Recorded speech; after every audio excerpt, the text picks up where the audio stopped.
Lydia Price. Lydia is escorted by Mother Jenna, Andrew Thacker, Father John, and Stepmother Amber.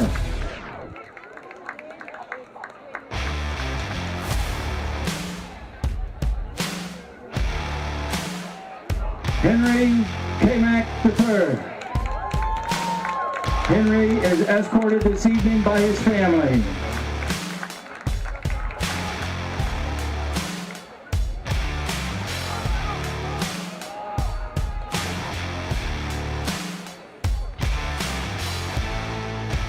Tremel Thompson Reese. Tremel is escorted by his mother Yolanda, brothers Tobias, Titus, Lonnie, Rayon, and his sister Adriana.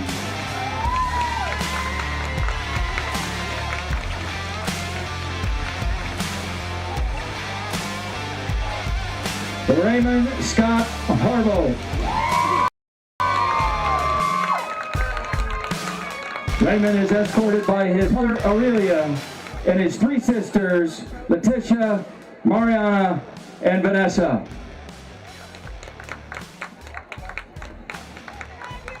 Xavion Mincy. Xavion is escorted by his mother Kelly, father Andre, Aunt Kelly, and Uncle Caleb.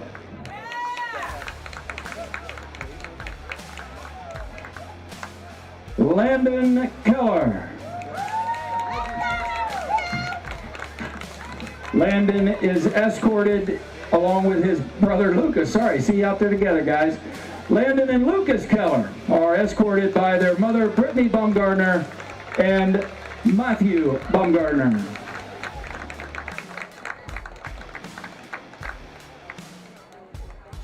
Kavion Norman. Kavion is escorted this evening by his family.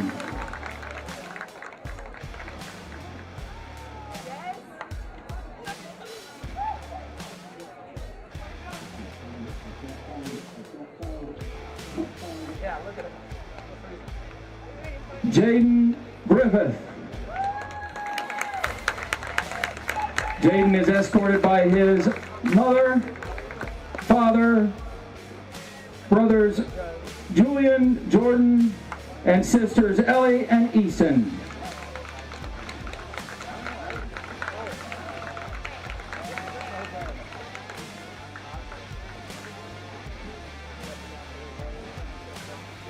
Andrew Levette. Andrew is escorted this evening by his mother, brother, and father.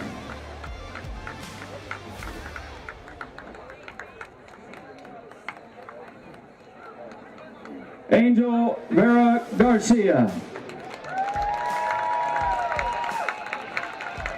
Angel is escorted by his mother Casey, brother Juan, and sister Juliana.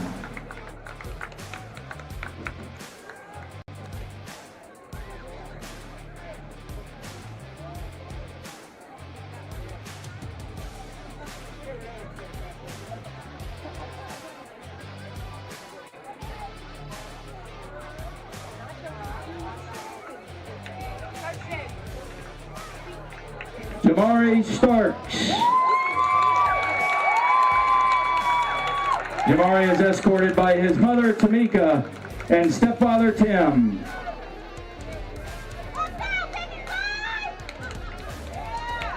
Braden Coleman. Braden is escorted by this evening by mother Christy, father Josh, and sister Haley.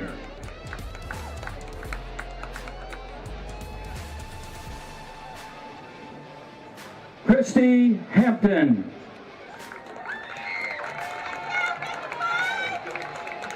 Christy is escorted by mother Olivia, aunt Amber, father Sean, and stepmother Keely.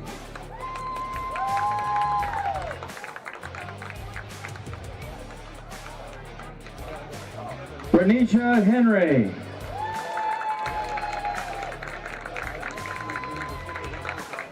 Renisha is escorted this evening by her sisters.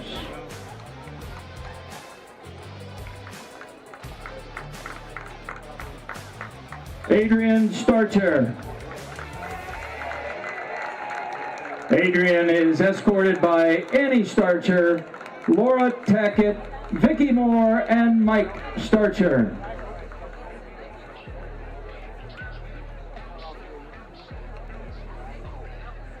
Mariana Collins.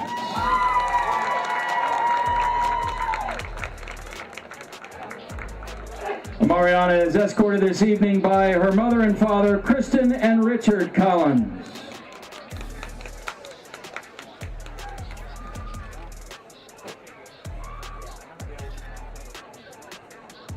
Haley Kohler.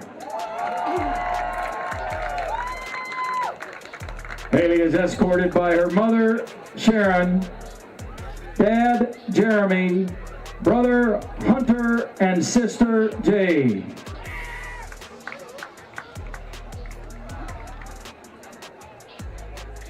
Olivia Witten. Olivia is escorted this evening by her coach, Tiffany Buckner.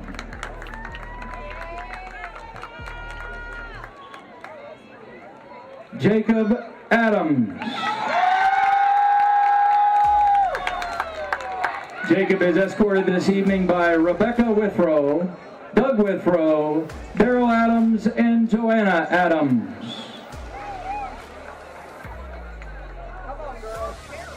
Latavian Cobb.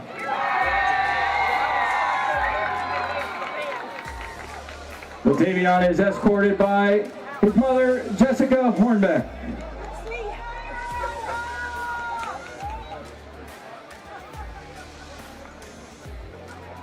Jonathan Gomez.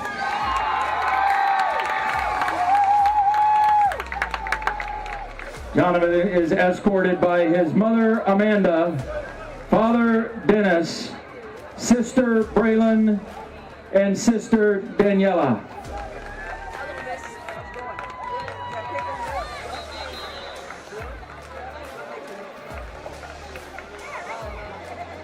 Michaela Greenewald. Michaela is escorted by her parents, Megan and Jeremy Greenewald, and brother, Jackson.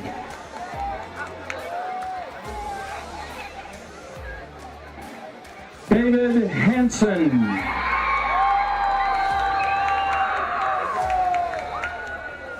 David is escorted by his mother, Jennifer, and grandfather, Larry Hansen.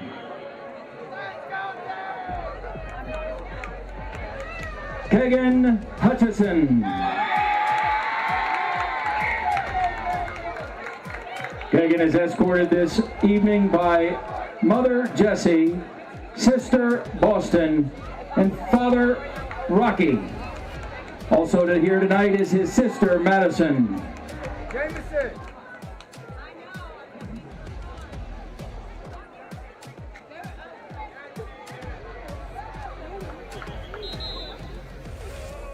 Nye Loiza. Nye is escorted by parents Florinda and Rodolfo, sister and brother-in-law Evelyn and Kaylin, sister Rhea and brother Leo.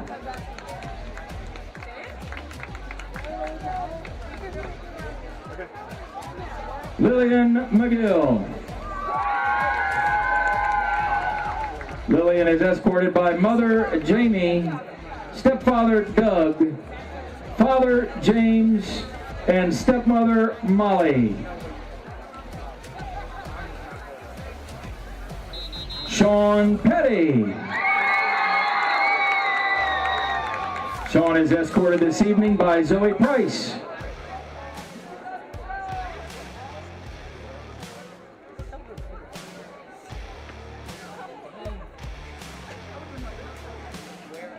Hannah Shoemaker. Hannah is escorted this evening by mother Stephanie, father Brian, brother Jacob, and sister Adele.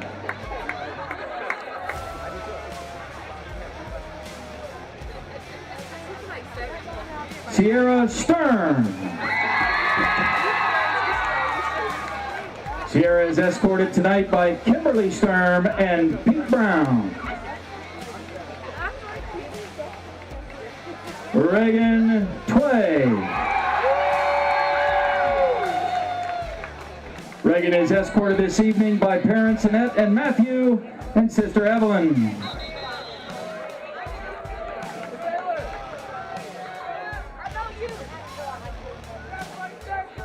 Mackenzie Van Gundy.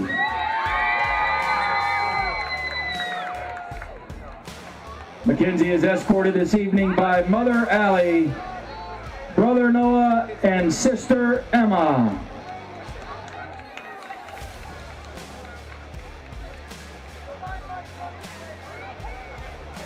Asher Zell. Asher is escorted this evening by Mother Jackie, Father Jay, Sister Caitlin, and Brother JJ. How about another hand for our seniors?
Shelby Whippets are a perfect 9-0 and chasing history, a second consecutive undefeated season, and an outright MOAC championship. But standing in their way are the Marion Harding Presidents, looking to play spoiler on their home turf. It's Friday Night Football, MOAC style, coming up next on the OH Report.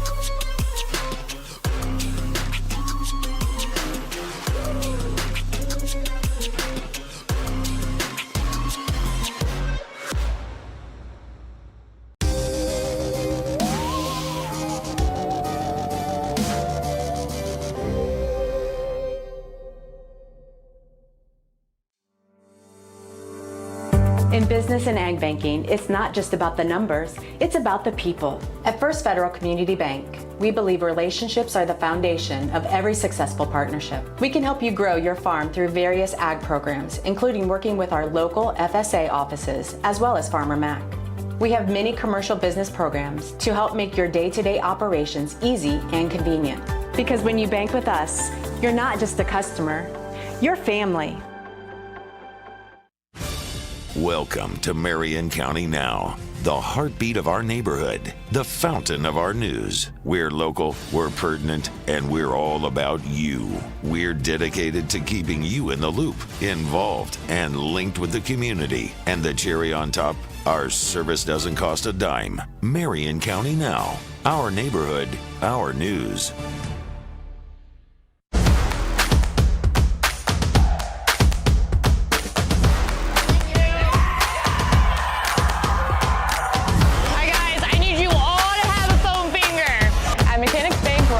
Community. Whether it's supporting our local teams or cheering you on in life, we're here for you in every victory, big or small. Mechanics Bank!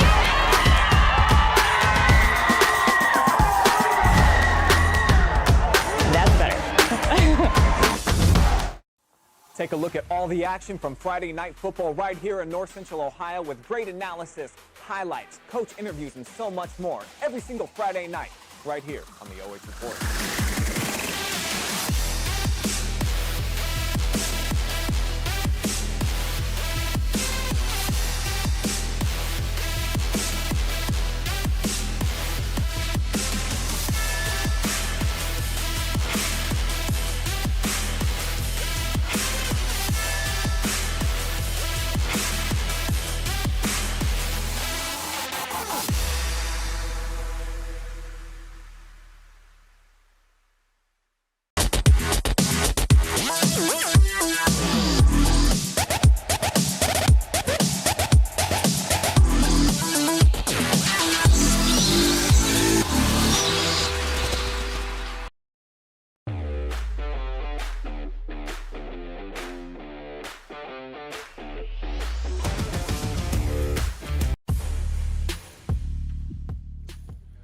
Good evening and welcome to Marion Harding High School. I'm Mark Bollinger along with Josh Banks. Tonight, the undefeated Shelby Whippets look to finish off a perfect regular season and clinch an outright MOAC championship.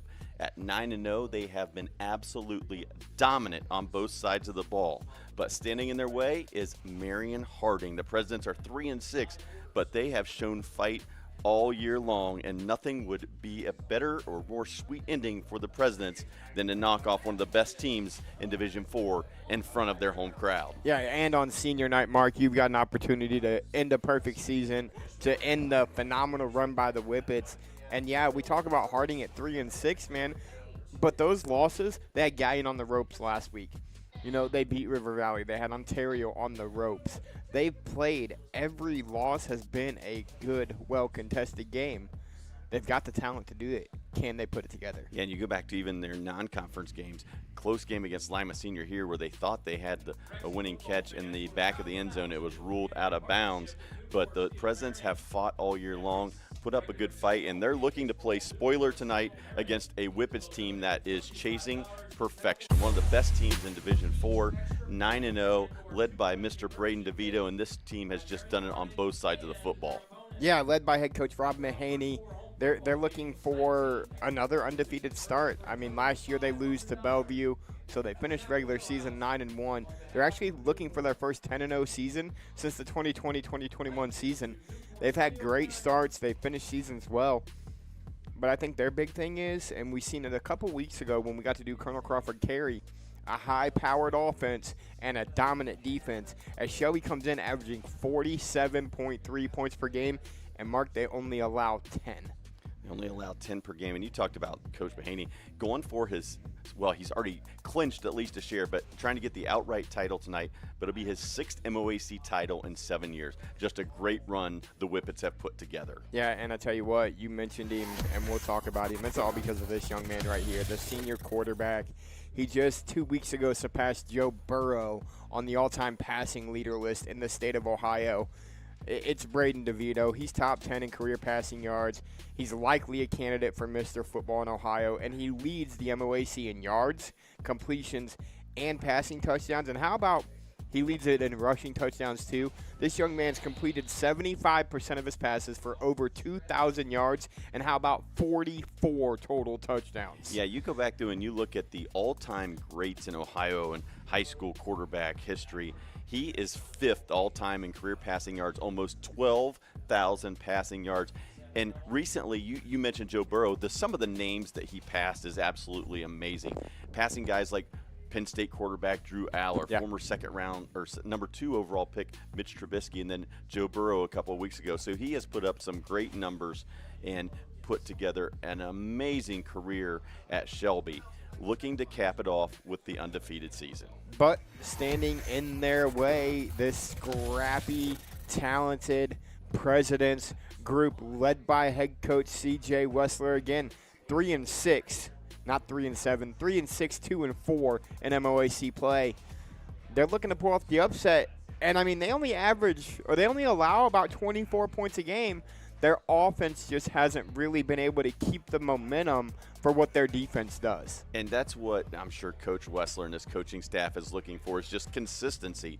They have had great moments, flashes all year long where they have put together stretches in the game where they have been absolutely amazing, but yet then they have mental breakdowns, turn the football over, and just struggle at times. So look for Coach Wessler to continue to get the ship righted here at Marion Harding High School. They are 21st in Region 7, Division 2, mathematically eliminated, but there's still a lot to play for tonight for the Presidents. Yeah, and this senior right here, Landon Keller, their running back, great linebacker as well, great player on the defensive side of things. How about if it wasn't for Braden DeVito, he would lead the MOAC in yards and rushing touchdowns, as he already leads the conference in attempts. 127 carries coming into this contest. Yeah, and those 127 carries have been productive, almost 5 yards a carry. We saw him here having a great game when they played River Valley, just created holes when there wasn't holes there, tough yards after contact. He is just a bruiser and is going to get the tough yards. And he needs to have a big night tonight if the Presidents are going to pull off this upset. Yeah, Landon's going to have a huge night on both sides of the ball. But, folks, we've got about 3 minutes left. So, Mark, let's go ahead. I know we talked about waiting for our keys. Well, we got some time left, so let's go ahead and talk about those keys to victory. And let's talk about the Whippets first, Mr. Bollinger. What it's going to take for them to come on the road and stay perfect. Well, first of all, for the Whippets, just finish it out. They have done the work so far. 9 consecutive wins to open the season. They don't want to come into Marion Harding and lay an egg. They want to finish the job. Yeah, and you got to slow down Landon Keller. You know, we found out earlier in the evening that Des Feliciano, the freshman quarterback for Harding, may have got hurt in an earlier game. So it's been Jaden Jordan that's kind of taken over that role. But you got to slow down Keller if you're going to beat Harding.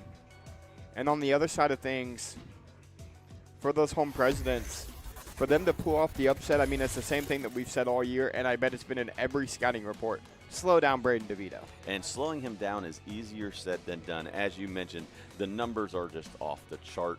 He has so many records. He can run the ball. He can throw the ball.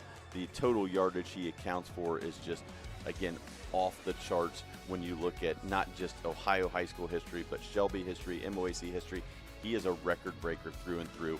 Trying to slow him down is a tough task. Yeah, I mean, if you look at the numbers alone, he's thrown for 2,000. He's accounted for almost 3,000 total yards of offense on the season, as I thoroughly expect him to surpass that 3,000-yard mark tonight.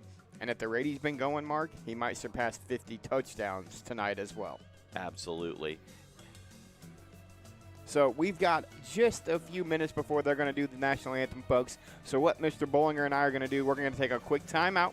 When we come back, we'll have the opening kickoff and Friday Night Football, as he says it.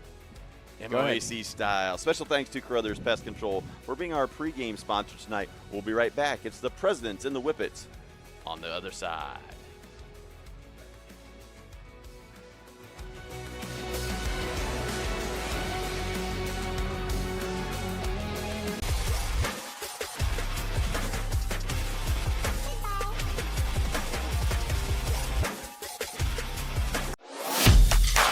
I'm Steve Kroll, president of First Federal Community Bank. And here at First Federal Community Bank, our playbook consists of the 3 C's: care, curiosity, and courage. Just like your team, our 3 C's strengthen our communities and our team here at First Federal Community Bank. On behalf of our team here at First Federal, we want to wish all of our area teams and coaches the best of luck this season. Yes!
Welcome back to Marion Harding High School for tonight's MOAC action between the visiting Shelby Whippets and the homestanding Marion Harding Presidents. Special night here at Marion as they honor their seniors in week 10 of a very quick football season.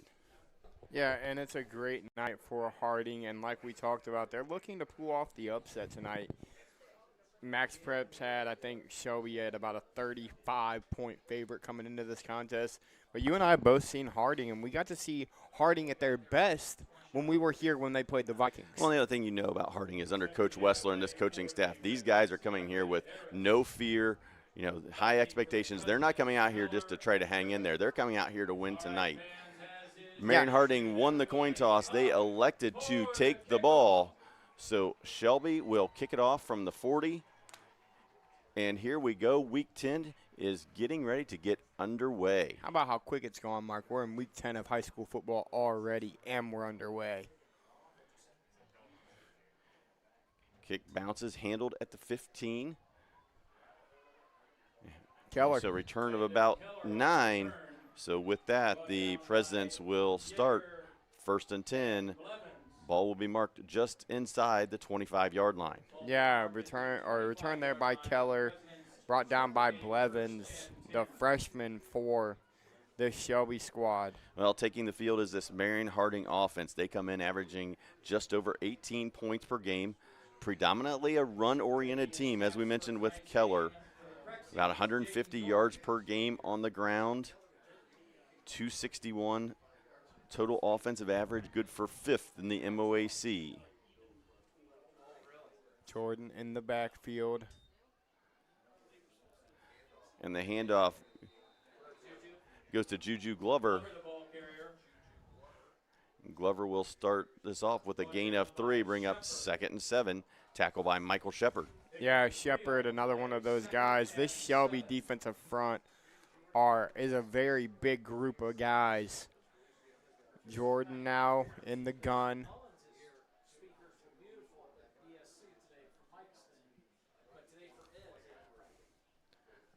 Presidents look to spread the field a little bit here. Now they shift. They go 5 wide. Empty backfield.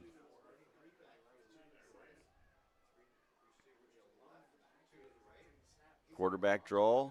No room. Jordan had nowhere to go. Read well there by the interior of that Shelby defensive line. Running back for Shelby, Gavin Baker, going to come away with a tackle there. And now if you're the Prexies, you're in a 3rd and 7. You're in a passing situation, something that they're not normally accustomed to kind of being forced into. Yeah, Presidents only average about 112 yards per game through the air. And 3rd and medium, 3rd and long is not what they want to see against this really good Shelby defense. The Whippets come into the game tonight giving up just 10 points per game. Quick slant over the middle and overthrows the intended target. And it's going to be a 3 and out right there for the Presidents. Yeah, and it's 3 and out.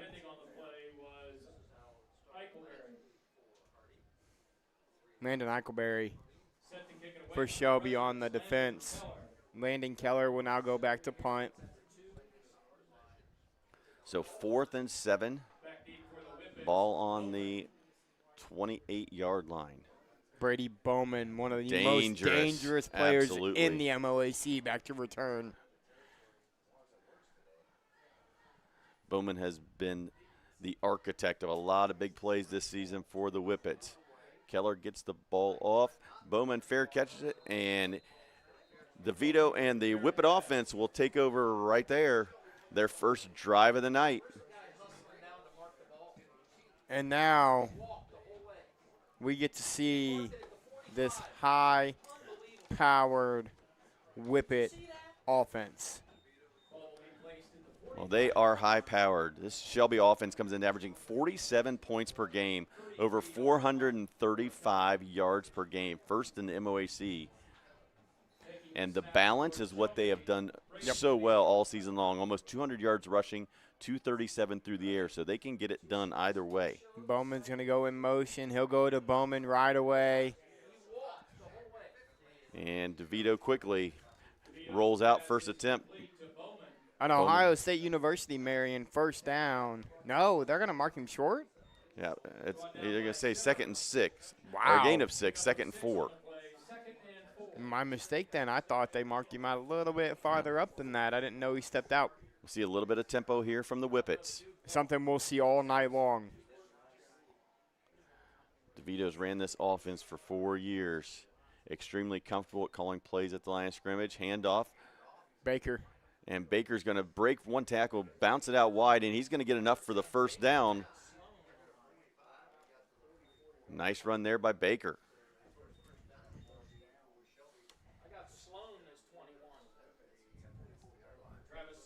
Travis Sloan, yeah, that's correct.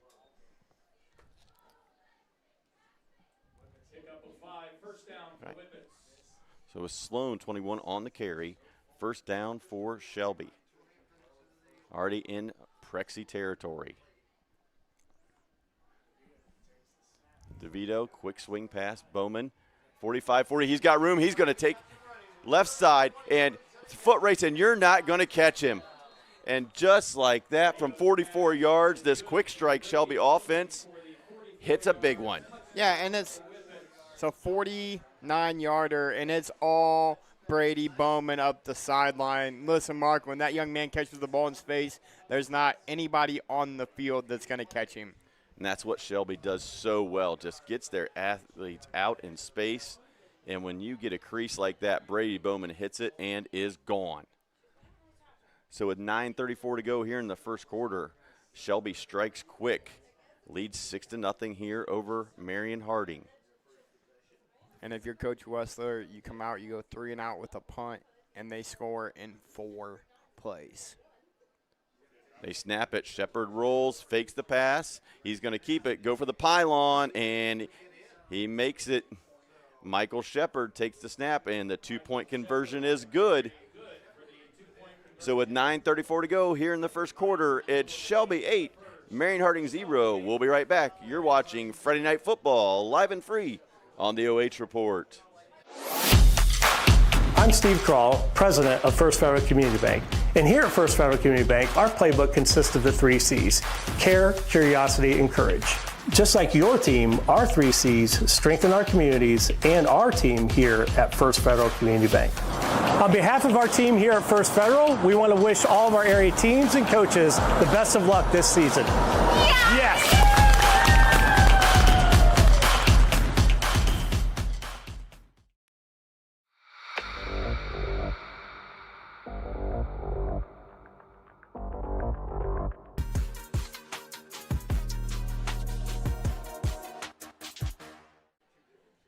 Welcome back to Marion Harding, where the Shelby Whippets strike quick.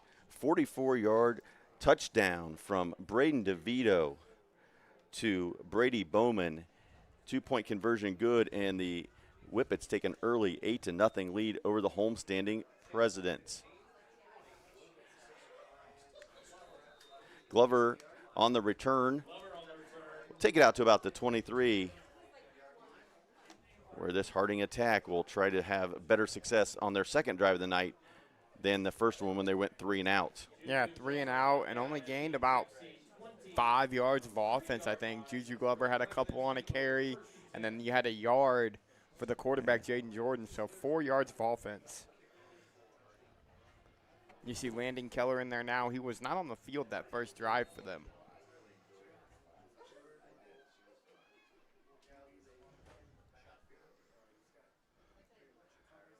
Glover goes in motion, handoff, and looked like he was down, but they said it needed not touch.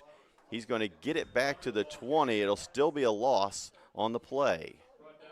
Yeah, it looks like he did keep that leg up, but he's brought down by this Shelby defense, and he's going to lose 3. So you're going to go 2nd and 13 now, and getting behind the chains is not something that this President's offense can afford to do. So again, second straight drive where they've had little success on first down. Keller motions into the backfield. Glover fakes the handoff. Quick throw over the head, looking for Harbolt. Just overthrew him. Yeah, looking to get it to one of their better athletes in Harborough. Well, Harbolt's, as we said, the top target for this President's offense. They had 2 guys bracketing him out on that field, side of the field. And Harbolt comes in, 33 catches, 430 yards, and 4 touchdowns. But he's seeing double coverage so far tonight, and I'm sure he'll continue to see that as the night goes on. He's going to go empty again. 3rd and long. And here comes that Shelby pass rush. And another sack. Negative play for the Presidents, and they're going to be forced to bring out the punt team. Albert in there to make the sack, and it's another 3 and out for the Presidents. And now you're letting this Shelby offense back on the field. They're going to get their second possession that they already scored once with 8 minutes remaining on the first quarter clock still. Yeah, 4th and 20 for the Presidents from their own 13. And they were very close to blocking the punt last time, and he's standing in the end zone now. Kick is away. Bowman again waits for the fair catch, and he will take it at the 46-yard line. So, again, great starting field position for Shelby.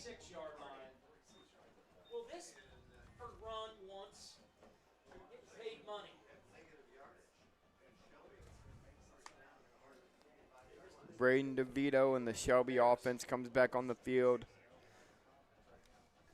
And one thing we've seen all year out of them, Mark, is it's big plays. Bowman, Baker, Shepard, DeVito with big runs. It's a big play offense. They're going to spot the ball at the 45. So Whippets start 1st and 10, 45. DeVito keeps it, brings it to the left side, has room, 40, 35, and runs out of bounds. Nice play on 1st down by Braden DeVito. Yeah, Braden DeVito seen the outside, got it, and it'll be an Ohio State University Marion 1st down. And that's something that DeVito kind of added to his game this year, Mark. He's always had the athleticism, but he never really wanted to scramble. This year he's shown, hey, I'm going to do it, and I'm going to do it at will. Well, I think part of the issue in talking to people around Braden and stuff like that is I think, kind of got in that mindset where he wanted to prove to people that he wasn't just an athlete, that he was a quarterback and could throw it. And now he's letting it loose. And that one was thrown and right to a Marion Harding President. They dropped it. Looked like a sure interception. Chance for the Presidents to make a play there and just slip through their fingers. Thompson Reese with an opportunity. DeVito only has 3 interceptions on the season. Could have had number 4 right there. Yeah, DeVito comes in a 26-3 ratio. Touchdown. 27 now. Well, yeah, coming 27-3 ratio. And that's numbers you see in the NFL. Yeah, so 2nd and 10. Empty set, and whistle blows. And they're going to have a sideline warning, it looks like. Nope. No, we're going to have call. Lined up in the neutral zone on Harding. So free 5 there for the Whippets. So instead of 2nd and 10, it'll bring up 2nd and 5. First penalty of the night. Ball moves to the Harding 28. DeVito empty again. Yeah, quickly to the line. DeVito fakes, throws, Shepard, 30, dances, and then straight up the field and just drives his way for a 1st down. The big fella, Michael Shepard, gets the ball out in space, puts his head down, and rumbles forward for another 1st down for Shelby. Yeah, and that's just their offense. It's quick hitters. DeVito can throw the ball downfield. But if they can keep it within a 5-yard throw for him, that's what they love to do. And that's how they've gotten big plays on their first 2 drives. Well, he does such a good job of understanding the concepts and where the seams are at in the defenses and what they try to do. Just gets the ball out quick. It's also why they don't take many sacks. DeVito drops, looks, steps, throws, and overthrows Shepard. Yeah, he was looking for Shepard. He had him over the middle. It's just out of his reach. As he had Shepard over the middle, and then he had another guy in the end zone. Not sure exactly who that was intended for. But if you're Shelby, you're 2nd and 10 now you're moving the ball kind of at will, so you can take a shot here or there and trust that you'll be able to get the first down. Yeah, Whippets have not kicked a field goal all season long. So this is 4-down territory for sure for Shelby. 2nd and 10. Ball on the 20. Handoff, right side, cut back, and get inside the 10. Gavin Baker with a gain of 12. And there's kind of what we were just talking about. You take the shot on first down, nothing doing. You hand it off to Baker. He gets you a first down, and now you're 1st and goal. When the Whippets do go to their run game, they have a stable of backs that like to tote the football. Gavin Baker, Sloan, the freshman Luke Blevins. This time it's DeVito. Keeps it, cuts it back, puts his shoulder down, and he is in. Braden DeVito with the touchdown, and the lead is extended to 14-0. And that's what their offense added this year with Braden DeVito's newfound ability to run the football. When you get inside the 10, you just let number 2 do his thing and punch it in. 19th rushing touchdown on the season for Braden.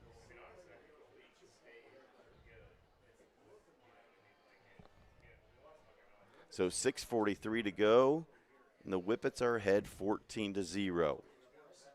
As it looks like they'll kick the extra point this time around. Everett Harris, 40 of 47 on extra points this season.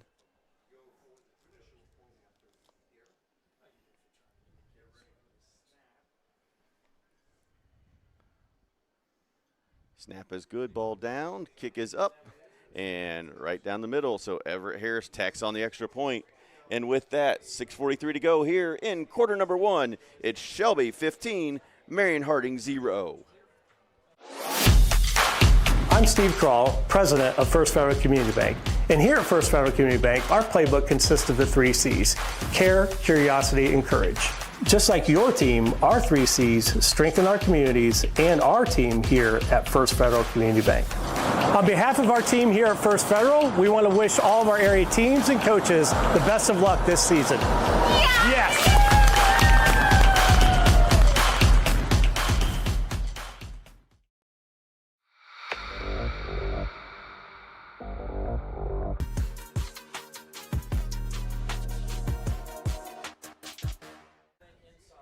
It's MOAC football on the OH Report. Mark Bollinger along with Josh Banks live from Marion Harding High School, where early the Shelby defense has come out and just flat out stoned this Harding offense, giving the Whippets good field position, and they have converted on 2 consecutive drives. Shelby with the early 15-0 lead here in Marion. That last drive for the Whippets, 6 plays, 45 yards. Glover with the return, tries to get to the sideline, just nowhere to go. Ball's out. Ball is out, and it looks like the Presidents were able to get on the football. No, the head ref's going to call him down. Big hit there from Blevins. Harding's going to take control at the 27-yard line. But I want to say, Mark, after that last drive, I want to say Harding might be in the negative yardage after their first 2 drives. All 3 plays were negative. It's been a struggle, to say the least, tonight for the Presidents. And we still have yet to see Landon Keller get a handoff through 2 drives. That's correct. Keller came in leading rusher for this Harding squad at 627 yards on the season, about 70 a game, and he has not yet toted the rock. Fake and whistles blow. They will call this one dead.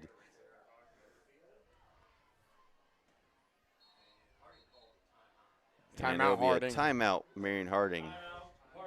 Well, while we have a timeout, let's see if I can't find some scores for you guys.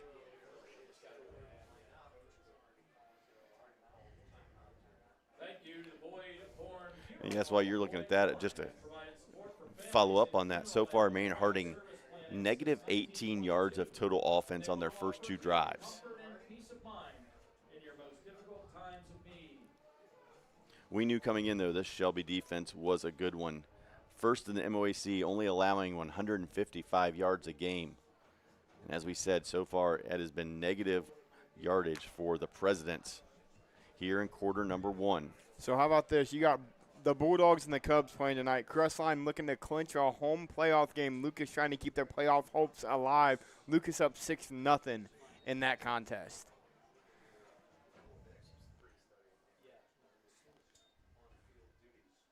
Keller gets it, right side, short gain. Yeah, met by Sloan. So Landon Keller gets his first touch of the night, carries it for a yard, brings up 2nd and 9.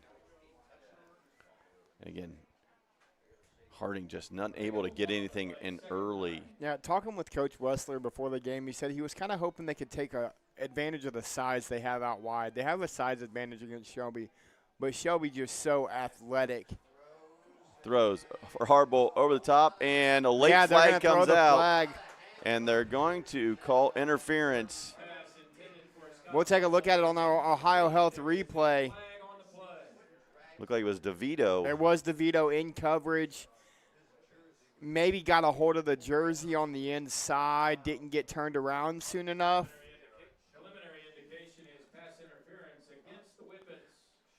It will be a first down for Harding. So the first down of the night for the Presidents comes via penalty. But it will give the Presidents a first down. So a little bit of life here for Marion Harding. Ball moved out to the 43.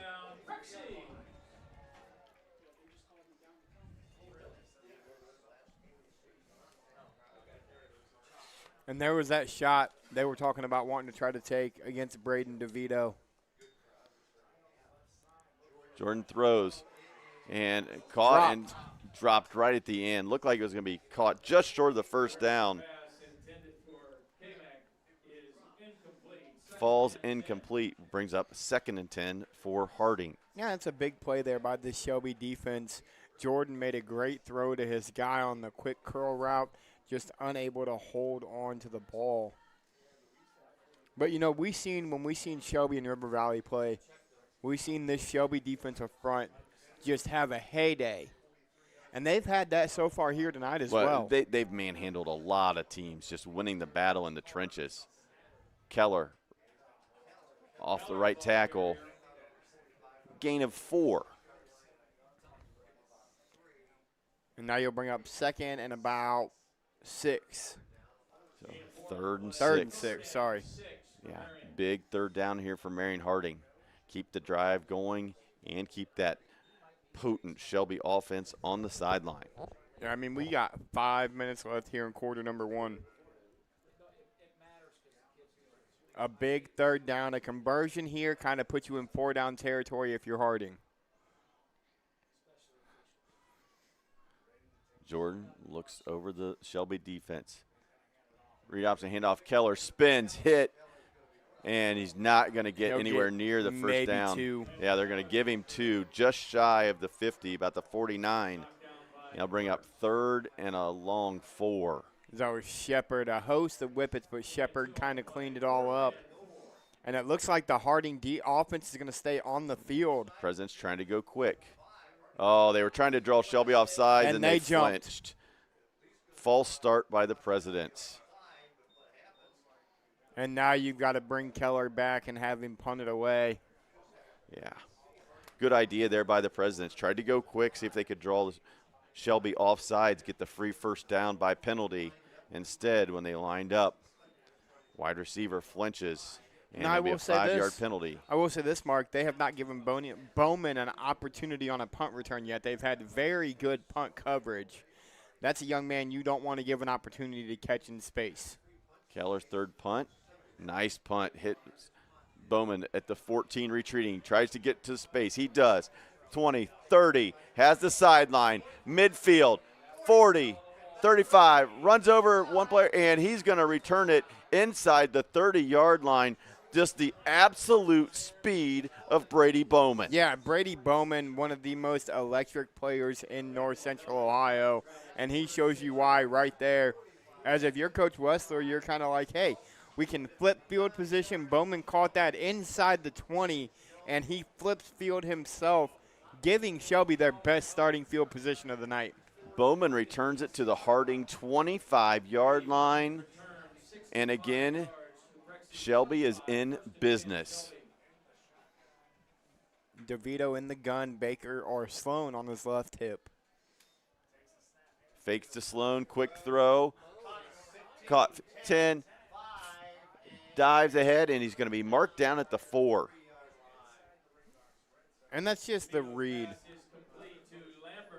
Lambert on the reception there. As a gain of 22 for Lambert. And now it's 1st and goal, and Ohio State Marion first down. And that's what you were talking about earlier, Mark. DeVito's been in this system for 4 years.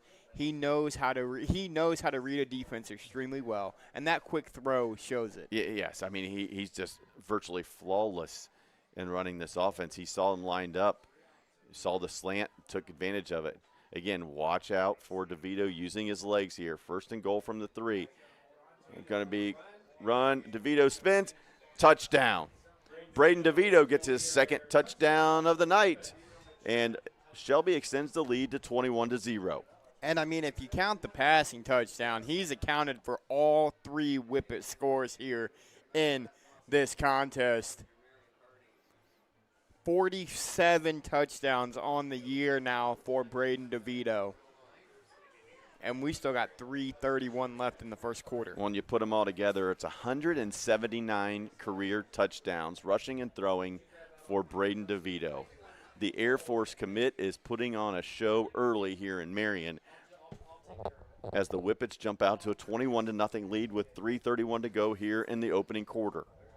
And it's been all Braden DeVito. It's been his ability to make a quick read, get you inside the red zone, and then he just does it with his legs after that.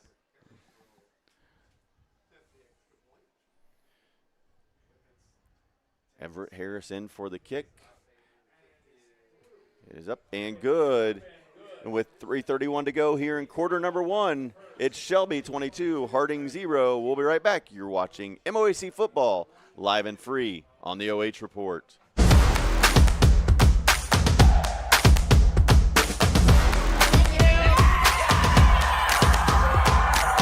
Hi guys, I need you all to have a foam finger.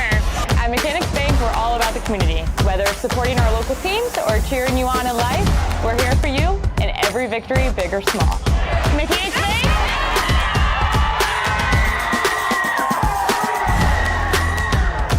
That's better.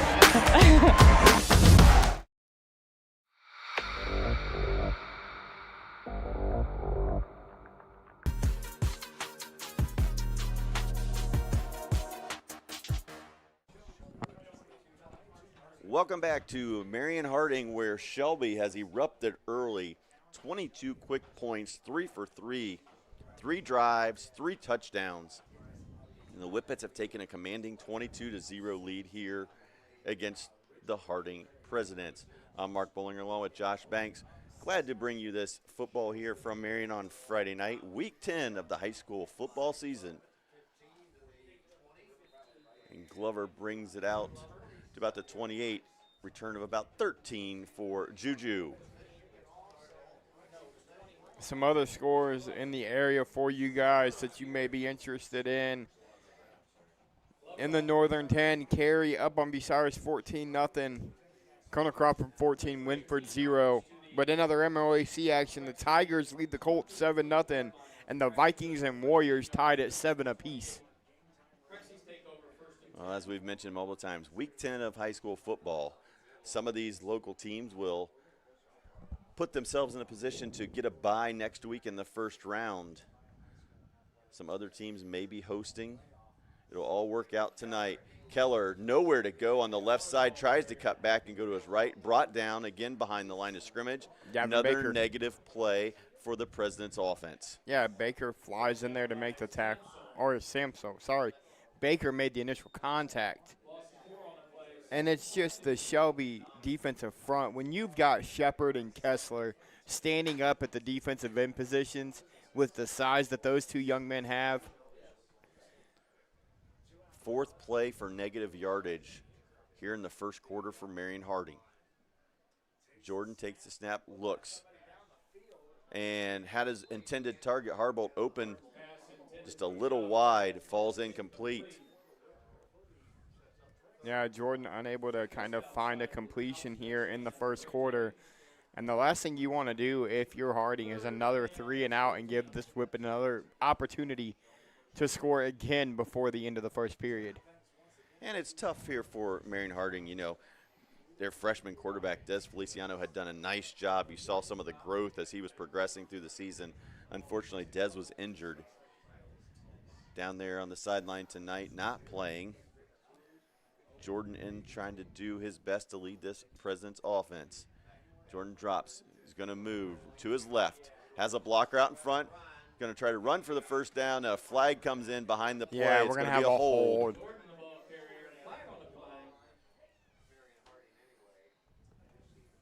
I mean, if you're Shelby, decline it, get the punt. Don't give him another opportunity to run a play, but Coach Mahaney may accept it, make him run another play, and try to pin him back a little bit deeper. We'll see what he does. It looks like it's going to be a gain of about 7 or 8. They're going to decline the penalty, bring up 4th down for Harding.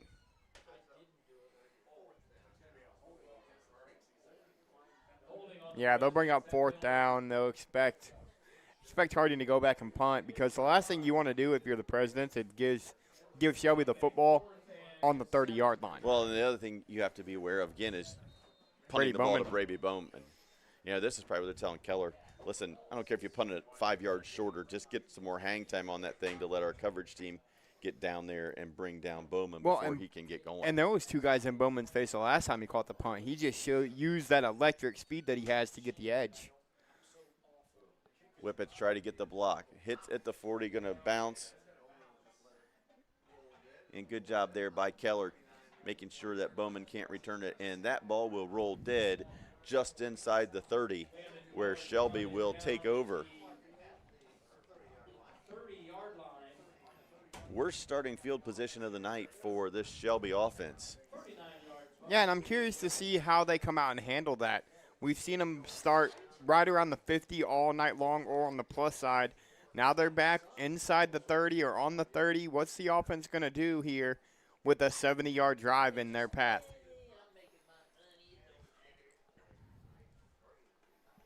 .205 to go here in the first quarter. Shelby leads 22-0. DeVito drops, rolls, looking to go deep. Sidearm throw, and it's going to be caught inside Harding territory at the 44-yard line. It looked like he went out of bounds at the 46, but they're going to mark him at the 44. Yeah, Miller runs a great route. But how about, you know, we talked about it the last time we've seen Shelby, and we've seen Braden DeVito over the last 4 years. His ability to make those crossbody throws and still get the ball 30 to 40 yards down the field, I think is what makes him so dangerous. Yes, we've talked a lot about how he can change arm angles, little Patrick Mahomes style quarterbacking. He fakes it, keeps it, throws it. Bowman breaks 1 tackle, breaks a second, and inside the 30 he will be brought down. A little RPO action there for the Whippets. Something that we've seen all year out of them, you know, you fake the handoff, DeVito takes off like he's going to run, and again, you've got Brady Bowman out wide out there. When you've got Braden DeVito and Brady Bowman, you can't key on one guy. Right, and in essence, that's it's like the old option, except Yes. it's a throwing option, where Bowman is that trailing tailback. Let that defender commit. He's either got to go to Bowman or stay with DeVito. Handoff, Baker. right side, Baker. And again, first down for the Whippets. Pushed out of bounds by Thompson, Reese, and Scott Harbaugh. Thompson, Reese, and Harbaugh there to push him out, but Shelby inside the 20 again, as it looks like they got him at about the 11-yard line. So another first down for the Whippets, gain of 12 there by Baker. They're again knocking on the door as we approach the 1 minute mark here in the first quarter. DeVito in the gun. Baker on his left hip again. Bobbled the snap. He's going to roll, and he's just going to take the loss. So, a little miscommunication there, some struggle with the handoff. Yeah, DeVito does a smart thing, though, there. Rather than turn it over, DeVito just going to take the loss, live to play another down. He's got to bring up second and long.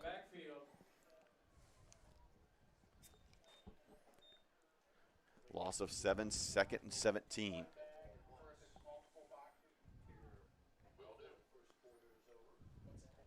.25 seconds left. This will likely be the last play of the quarter. DeVito fakes it. Going to run with it. Left side.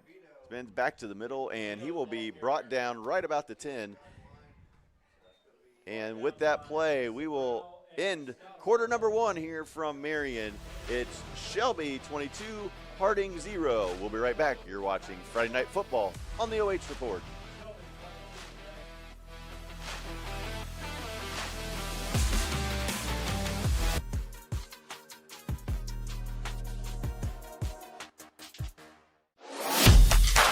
I'm Steve Kroll, President of First Federal Community Bank. And here at First Federal Community Bank, our playbook consists of the 3 C's: care, curiosity, and courage. Just like your team, our 3 C's strengthen our communities and our team here at First Federal Community Bank. On behalf of our team here at First Federal, we want to wish all of our area teams and coaches the best of luck this season. Yes!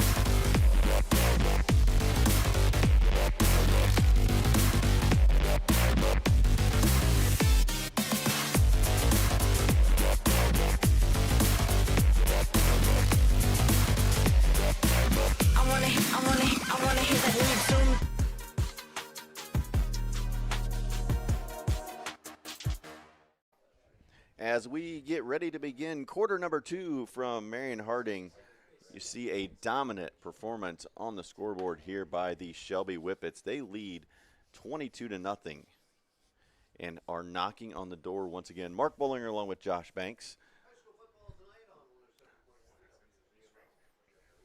3rd and 9 for the Whippets. DeVito takes the snap, fakes the handoff, left side. Red right there, makes a couple guys miss, but good job there by the Presidents defense.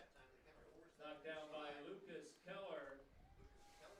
Lucas Keller makes the play, and now Shelby 4th and 6. Yeah, Lucas Keller comes in with 76 tackles on the season. Nice play there by Keller. And you already said it, Shelby has yet to attempt a field goal this year, and I don't expect that to change right now. That is the mentality. They're just going to go for it no matter the situation. In this situation, 4th and 6, ball on the 8. Leading Watch 22. out for Bowman. And now the Whippets are going to call a timeout. Timeout, Whippets.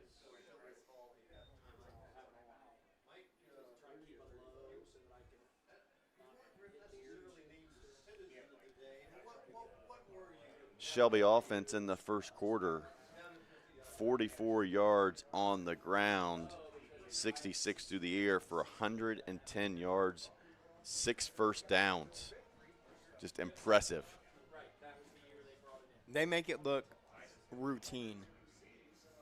The K-Mac championship game going on tonight, Mark. Centerburg playing Fredericktown at Centerburg 12-0 in the Freddieburg battle. How good. We got to see that Centerburg team when they played Johnstown Monroe. How good have they become since that loss? Well, they were really good the night we saw them. We talked that night about the future of that team and how as they continue to grow and develop and get better that we thought they were going to run rampant through that. And they have. And they have done exactly that. Probably their most impressive performance of the year was that win against Mount Gilead. Yep. Baker in the backfield with DeVito. 4th and 6. DeVito throws and caught. No, they're going to say he was out of bounds. Looked like it was Kessler who caught it. You'll see it on the OhioHealth replay. Oh, I don't know if the right foot got in or not. It was close, but they rule it incomplete, and the Harding defense gets the stop. Here's the thing, though. The Harding defense gets a stop, but they're taking over 1st and 10 from the 9-yard line.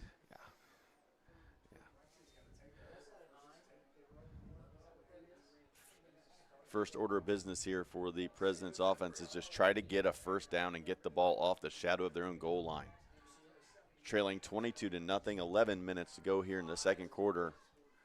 They have 1 first down on the night, and that came by penalty. On a Braden DeVito pass interference call.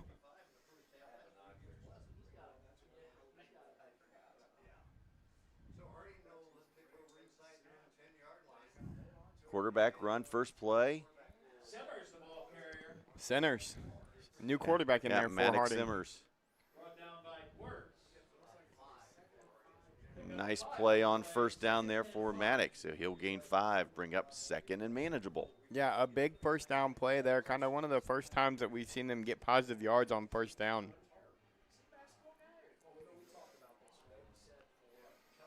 Now you're still trying to get out of the shadow of your own end zone, though, if you're Simmers and the Presidents. Well, now they go, I think they went back to Jordan at quarterback. They did. Jordan, quick throw, and it dropped. Tried to get the ball to Keller out in space, and Landon couldn't hold on to it. And now you're thinking, if you're the Harding Presidents, a first down is crucial here because you don't want to punt the ball back to Shelby and give them that kind of field position again, as Keller will come out for this 3rd down play. Yeah, it looked like they had what they wanted, getting the ball to Landon in space. Unfortunately, ball fell to the turf, brings up 3rd and 5. Right around 500 of you out there watching. Jordan and Simmers in the backfield. Simmers motions out. Jordan empty set. Quarterback draw the entire way. Met right away by that Shelby defensive line, and we have talked about it the times we've seen this season. One of the best in this area, if not the state of Ohio in Division IV. Yeah, and it's just the size, the athletic ability, even of the big guys in the middle. They contain things so well. And then, like I said earlier, when you've got Kessler and Shepard as your ends, as big as they are but as quick as they are, nobody's going to get outside of you, and that's why they're so dangerous. Right. This Shelby rush defense, under 100 yards per game allowed. They've given up 7 rushing touchdowns but forced 10 fumbles that they've recovered. The punt will be down inside the 40-yard line. Great punt by Landon Keller, a 46-yard punt. And that's where Landon's had the biggest impact tonight, has been in the punt game. Yeah, and he's only had 1 carry. We're 3 minutes into the second quarter. And he's had 4 carries. I mean, he hasn't had the workload, I think, that either one of us expected to see him have tonight. Keller's punt is down at the Whippet 40-yard line, a 46-yard punt. A nice punt there by Keller, 46-yarder. Shelby quickly, again, up to the line and ready to go. They do not mess around. That is one thing. Handoff. Given and Sloan the short carrier. gain of 3. Travis Sloan on the carry. Sloan the ball carrier. But again, if you're the Whippets, keep them honest, keep running the football. No reason to, I mean, you can air it out if you want to, but let your run game do some work too. Kessler will check out.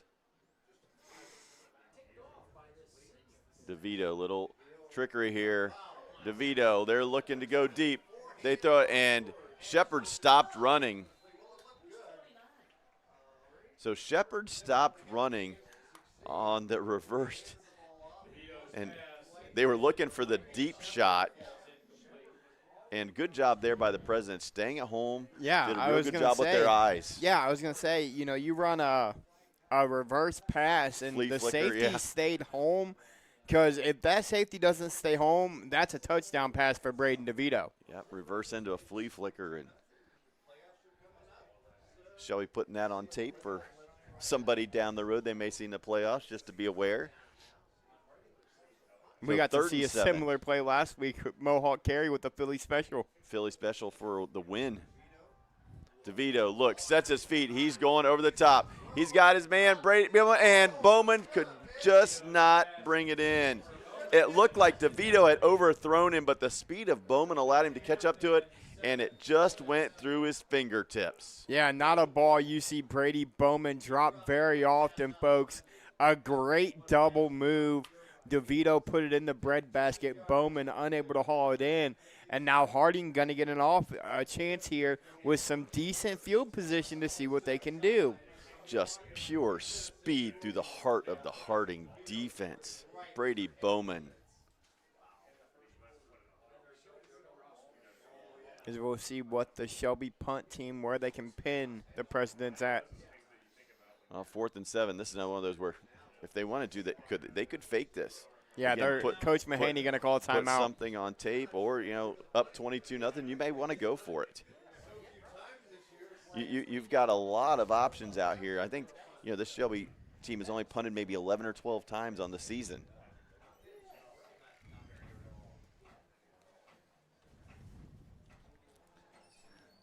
So special thanks again to all of our sponsors for allowing us to bring you Week 10 of MOAC football here live and free on the OH Report. From Marion Harding High School, Shelby scored touchdowns on their first 3 drives, 2-point conversion, and a couple of extra points have allowed the Whippets to jump out to a 22-0 lead. And now it looks like they'll still have the punt team out here. Well, it's something that the Whippets probably don't practice very often, and they don't have a lot of game reps. No, and they've had very large leads in majority of their contests this year. High snap, Shepard fields it, gets it away. Simmers fair catch at the 20-yard line. And again, Marion Harding just tough field position to start the drive. Yeah, and that's kind of been the story of the night so far. So 8:40 to go here in quarter number 2 from Marion Harding. Presidents 3-6 on the season, trying to pull the upset. And Shelby came in all business. Scored on their first 3 possessions to lead 22-0. Whippets 9-0. Undefeated in the conference, first in Region 14 in Division 4. Jones throws, caught, Glover, first down. First down for the Presidents. That's not by penalty. Yeah, and that's a great throw and catch. First completion for Jordan, or second completion. First, of the night for Jordan, and it's a big one. A gain of 13, first down. Harding moved the chains. Ball on the 35-yard line.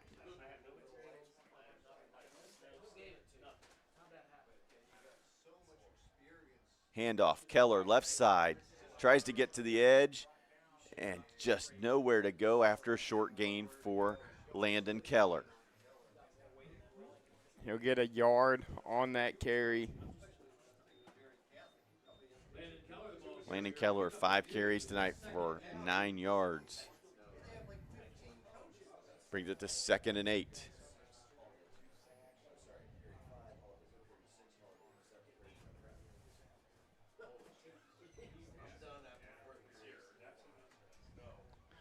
Clock continues to roll here in the middle of quarter number 2. 7.5 left. Presidents looking to put together a drive here, try to get themselves back into the ball game. Jones pressure, steps up, man across the middle, throws, and are they going to say he caught it? And they're going to say yes. Landon Keller comes up with the catch. Another first down for Marion. Yeah, Keller sat down in the zone, made a great catch on that throw from Jordan. And now Harding moving the football. They're into Whippet territory. Across midfield for the first time tonight. Jordan getting a little bit of a groove, and that one just a little wide, looking for Harbolt. Thought Ray J may have been open, just threw it a little wide.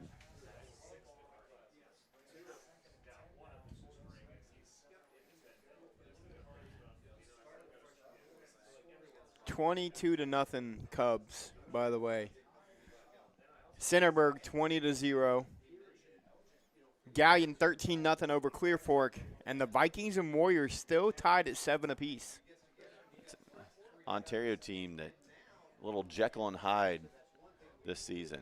Yeah. Some nights they've shown up and been really good. Other nights it's been a struggle. Play action, trying Shepard to hit got Keller. a hand on that one. Yeah, tried to get Keller on the little rollout into the flat. Michael Shepard there to knock that one down. You got the offense moving a little bit. Now the stifling Shelby defense has turned up the heat and forced you into a 3rd and 10. I would think you're on the plus side of the field, down 4 down 22-0 territory against one of the best teams in the state. That this would be 4 down territory for Coach Wessler and crew. Keller beside Jordan. Rolls, throws, and again just a little wide. It's a great read. It's a great throw by Jordan, just a little bit wide. And now we'll see what Coach Wessler does, as it looks like. Yeah, I like this. It looks like it's going to be the aggressive play calling. Week 10, why not? Week 10, you're mathematically eliminated from playoff contention. Try to go out with a bang. Yeah, big senior class here at Harding. 13. Also have some talented young players getting some experience, trying to build for next year. Jordan, under pressure, tries to step up, and he's going to be brought down. Look like Brady Bowman. Yes, it was on the safety blitz. Yep, Brady Bowman on the sack. No, that's Baker. Sorry. Oh, it was Baker. So the loss on the play on 4th down, and it'll be a turnover on downs for the Presidents. Mount Gilead also. How about the role that they've been on this year? Other than that loss to Centerburg, as they are up 30-0 over Cardington Lincoln right now.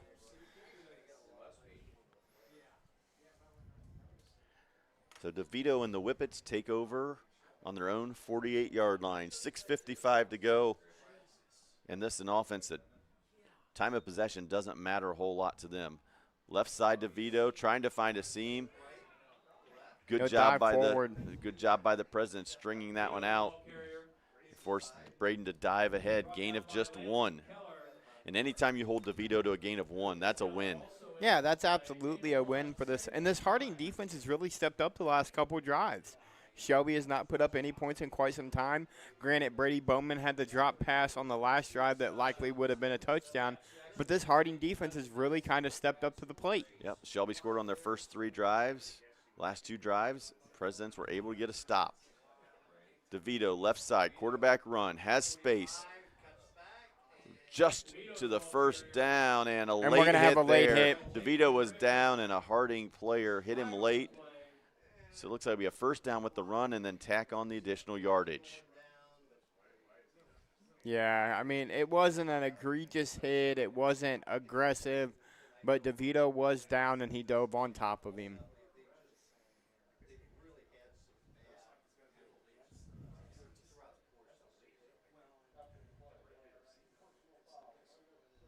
Yeah. Personal foul, unnecessary roughness. So that's going to be 15 on top of the run. So with the run and the penalty, ball should be just outside the 25. So 1st and 10, Shelby, ball on the Harding 26-yard line.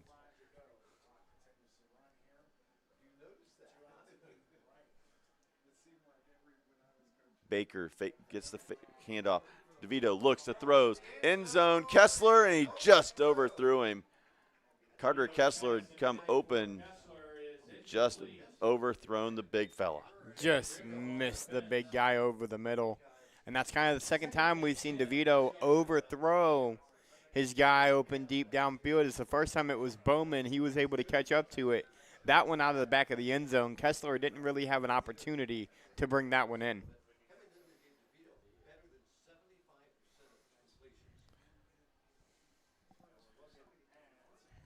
Second and 10 for the Whippets.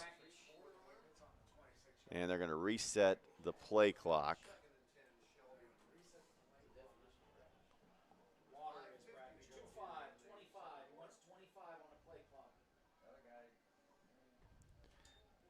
DeVito hands. Baker, the ball carrier, and another nice gain there on the ground. Looks like a gain 8. Gain of 7 or 8. And that's the thing with this Shelby offense, Mark, is you've got the dangerous ability of Braden DeVito to throw the football and run it, but you've got Travis Sloan, you got Gavin Baker, and you've got Luke Blevins, the freshman that gets some carries, that can just tear you apart on the ground as well. They really test your eye discipline, because if you don't watch that, that handoff, and I mean, it's either going to go that back. If not, if DeVito keeps it and he gets to the edge, you're in trouble. And that's just in the run game, let alone the passing game. Fakes the handoff to DeVito. Jukes one guy. Second defender, and he's going to be brought down, but another first down for DeVito. Showing his shifty ability there, did Braden DeVito, as he avoided a couple of presidents. And it'll make it 1st and 10 from the 11. Lucas Keller, J.J. Starks, and Ray J. Scott Harbolt all in on the tackle for Marion Harding. 1st and 10, ball on the 11. Whippets again in business, leading 22-0.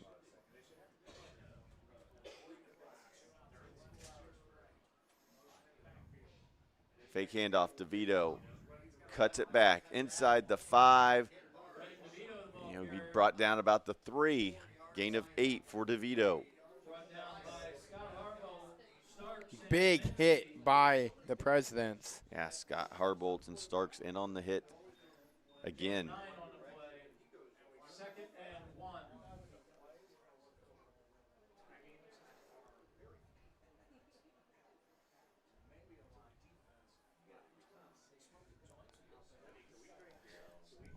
Shelby offense, again, putting up big numbers. When you average over 435 yards a game, you know you are an offense that can score at any point, and this time it's going to be DeVito again, calls his own number, and he slides his way in for another touchdown, his 3rd rushing touchdown of the night, and with 3:44 to go, Shelby ups their lead to 28-0. And that's what they've done all night long, Mark. Get inside the 10, give it to number 2, let him do his thing, and be ready to rock and roll. And that's why they're number 1 in Division 4. Braden DeVito's 3rd rushing touchdown of the night. That's 68 in his career. The commit to Air Force. They're going to go for 2. DeVito rolls, throws. Shepard. Was it Shepard? Couldn't see her. Yep, Michael Shepard. And the 2-point conversion is good. DeVito to Shepard. And Harding now trails 30-0. We will be right back to Marion Harding High School. It's Shelby 30, Marion Harding 0. I'm Steve Kroll, president of First Federal Community Bank. And here at First Federal Community Bank, our playbook consists of the 3 C's: care, curiosity, and courage. Just like your team, our 3 C's strengthen our communities and our team here at First Federal Community Bank. On behalf of our team here at First Federal, we want to wish all of our area teams and coaches the best of luck this season. Yes!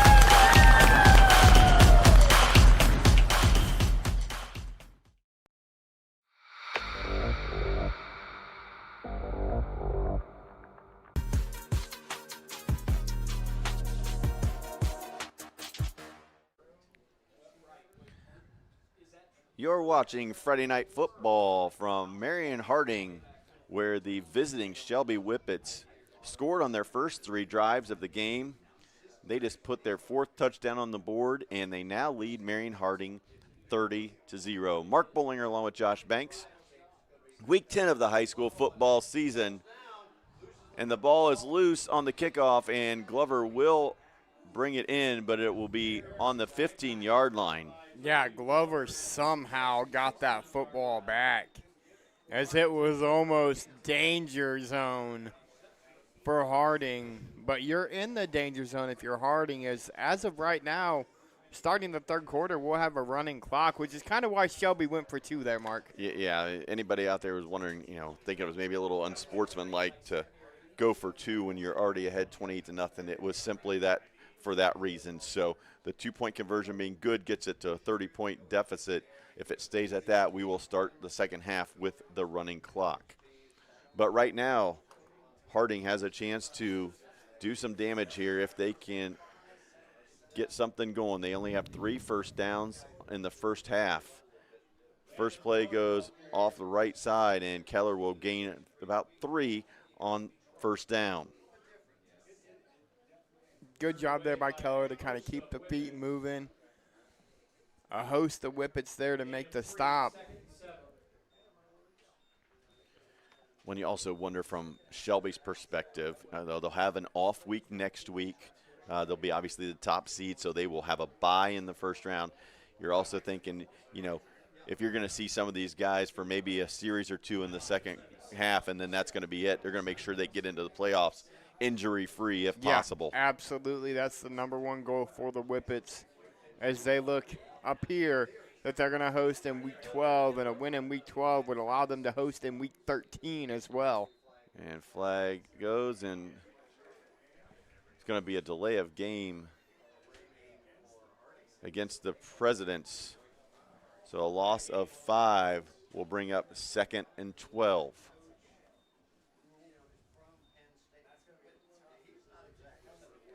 Fourth penalty of the night for Marion Harding for 30 yards. But it backs it up inside the 15, so 2nd and 12 from the 14. Clock continues to tick. Presidents just looking to get to halftime at this point. Jones tries to go down the sideline. Ball is thrown and overthrown, trying to get it to Scott Harbolt. Yeah, and I mean, Harbolt had position. It's great defense by Shelby, and it's a little bit underthrown, overthrown. That's actually a good ball from Jordan, but unfortunately it's going to bring up a 3rd and long. And now, you're kind of thinking 30-0, but if you get in a 4th down here, you have to punt it.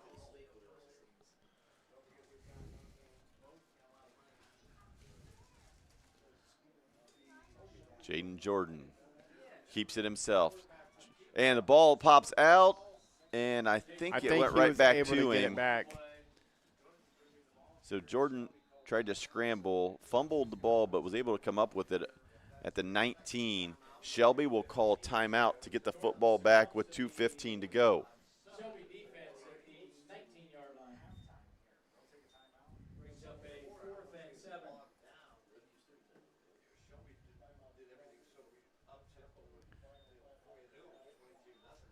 Well, 2:15 to go, as we've seen all season long and tonight. That's an eternity for this Shelby offense. It is, and it just shows you. I mean, here's the thing, Mark. Everybody talks about Braden DeVito. They talk about Brady Bowman, Gavin Baker, Travis Sloan, and this Shelby offense. Nobody gives this defense enough credit, as other than their game with the Galleon Tigers, they have been absolutely dominant against every single opponent. We've talked a lot about that Shelby offense, but yeah, some of those Shelby defenders, the Sam Gwirtz, Samsel, Oni, Sloan, Kessler, those guys, that defense, 10.1 points per game allowed, 155 in yards allowed per game, first in the MOAC, and even maybe more impressively, plus 15 in the turnover ratio. They've allowed 91 points all season. Keller gets it away, hits at the 50, takes a Harding roll, and they're going to let that thing roll down to about the 33-yard line. So another good job by Landon Keller. Yeah. Another great punt by Keller, as we see all of you out there on Facebook tuning in. Paula Wheeler, Sally Auer, Katie Steiner, 47-yard punt, 1st and 10 Whippets. Deanna Ratliff, Krista Gibson, Kathy Dodge. And then on YouTube as well. So 2 minutes and 2 seconds to go here for the Shelby offense to try to see if they can get another touchdown here in the first half. Their 7th drive of the night, they've scored on 4 of them so far. Landon Keller's 47-yard punt has the Whippets starting on their own 34. DeVito rolls, throws, caught, wide open, out of bounds. Avery Lambert.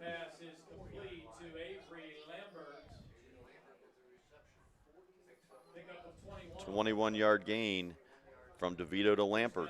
Yeah, and that's DeVito in his comfort zone. Rolling out, throwing on the run, makes the read, and just, again, does what he's done his entire career here at Shelby. Well, what I really liked when we talked to Braden in one of the post-game shows, I think it was the River Valley game where he was our MVP, and we talked to him about the decision to go to Air Force and the ability for him to get a chance to play quarterback. And that's a place that, with his running and throwing, it's going to be a good fit for him.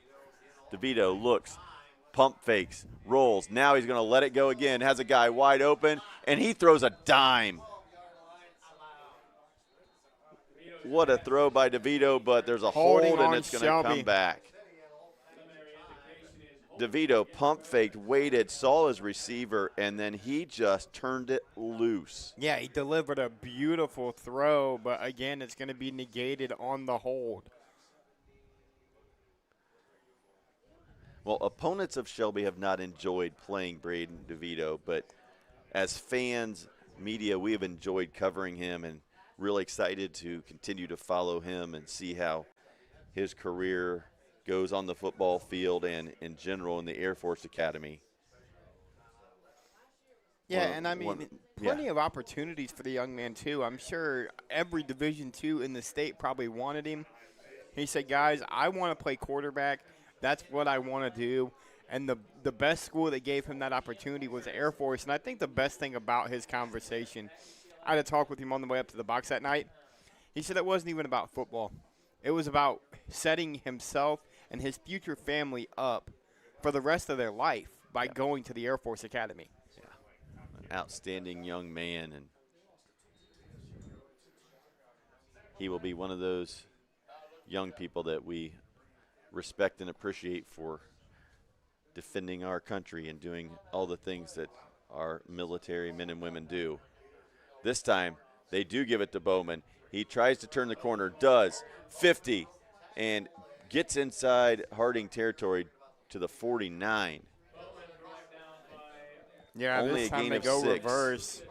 Makes a couple guys miss, but Lucas Keller, a name that we've called a couple of times tonight, in on the stop. Yeah, Landon and Lucas Keller lead the Harding defense in tackles. Clock's moving as we're about inside of that 1 minute mark. 2nd and 14. Empty set. DeVito rolls. Looks to throw back to his left. Now has pressure. He rolls away from it. Has room. Stops. Throws. Caught. Shepard. Right at the 30 again. Just another dime. 19-yard throw to Shepard. And the way he throws it from that three-quarter arm slot is what's most impressive. They go quick. Toss to Bowman. And Bowman gets tripped up at the 27 by his own player. Clock at 30. DeVito yelling at them, we've got to go. And he spikes it. 3rd and 7. Again, good job by DeVito getting them up to the line, getting that ball snapped and spiked. But 3rd and 7 from the 27. No timeouts. Look for a shot to the end zone here by the Whippets. And while you think Brady Bowman may be the intended target, with Shepard and Kessler, they have plenty of weapons. They have plenty of weapons to choose from. Shepard on the near side. In motion. DeVito looks, throws, underthrown, and almost picked off. That's the second ball that probably should have been picked by this Harding defense. Yeah, I'm sure Braden DeVito would like to have that one back. Had his guy open, just underthrew it. Yeah, if he throws that over the top mark, that's probably 6 points for the Whippets. Thompson Reese on the pass breakup. So 4th and 7, 16 seconds to go here. 30-0, Whippets lead, looking to tack on another score here before the end of the first half. DeVito looks, throws to the corner, and incomplete. Off his hands. Almost had another one, but it is broken up, falls incomplete. So with 10 seconds to go here in the first half, the Presidents get a stop.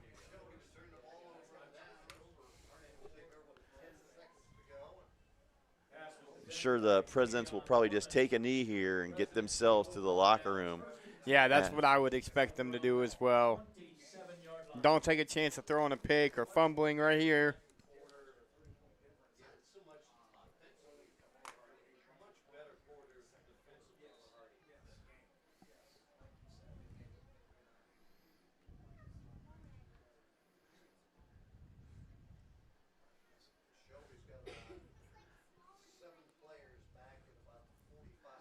Whippets in prevent defense.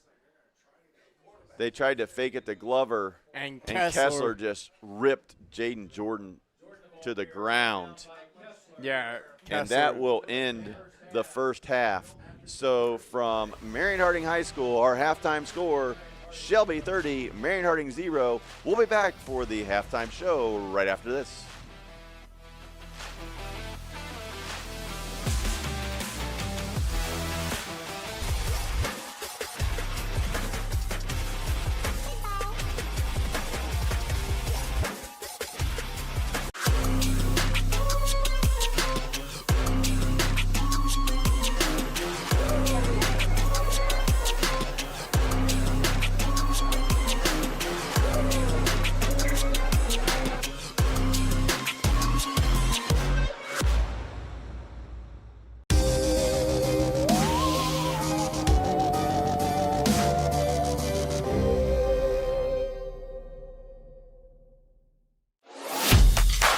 I'm Steve Kroll, president of First Federal Community Bank. And here at First Federal Community Bank, our playbook consists of the 3 C's: care, curiosity, and courage. Just like your team, our 3 C's strengthen our communities and our team here at First Federal Community Bank. On behalf of our team here at First Federal, we want to wish all of our area teams and coaches the best of luck this season. Yes!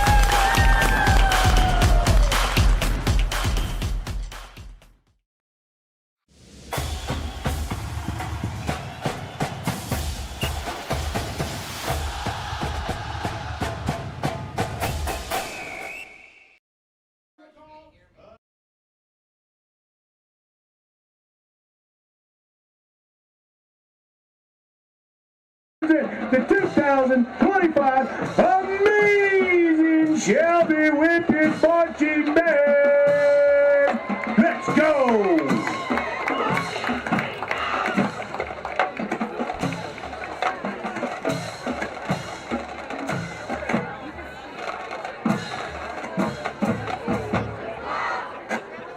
Tonight's performance by the amazing Shelby Whippet Marching Band celebrates the class of 2026. We acknowledge all their hard work and dedication and commitment that they put into the Shelby program over the last 4 years. We open up our senior show with a song from our 2023 alternative rock halftime show. This song tells the story of a man who feels like a monster lurking just beneath the surface. Something he can't control, but can't escape. Here is Monster!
Shelby Whippets marching band brings the seniors back to their freshman year. We follow a fearless spy designated as 007, trained in intelligence and special forces. This super spy always used the latest gadgets to fight crime. Featuring our majorettes, Lacey Barnhart and Bailey Bishop, this is James Bond.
We close our show tonight by taking the senior class back to our 2000 show from last season. Featuring a special dance from the class of 2026, the amazing Shelby Whippets Marching Band brings to life the story of jealousy and heartbreak told through one of the most iconic hits of the decade. Here is Mr. Brightside.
Ladies and gentlemen, the 2025 amazing Shelby Whippet Marching Band. Way to go!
Ladies and gentlemen, please welcome to the field the 2025 Marion Harding Marching Band. Under the direction of Jacob Hartman and Ben Weaver, and a special shout out to the band moms and dads. This year's show, entitled Tough City Grind, will explore the story of a city through time, its industrious past and proud and thriving present, and its hopeful vision for the future. The Harding Band is under the field leadership of drum majors Ainsley Butler and Sierra Sturm. Featured musicians are Reagan Tway and Jacob Adams. Tomorrow, the marching band is going to the state finals at Hilliard Bradley for the 36th consecutive year. Please sit back and enjoy the decorated, celebrated Pride of Marion, Ohio, the 2025 Marion Harding Marching Band. God bless it!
How about another hand for the marching presidents? Good luck to the band tomorrow as they compete in the state band competition.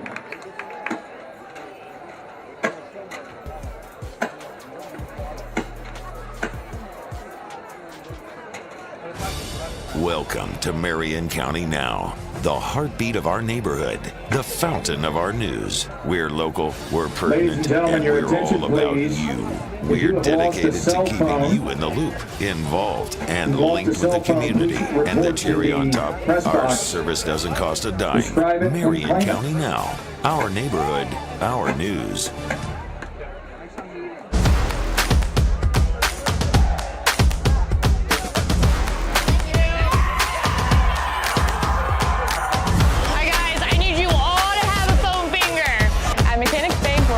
Community. Whether it's supporting our local teams or cheering you on in life, we're here for you in every victory, big or small. Mechanics Bank!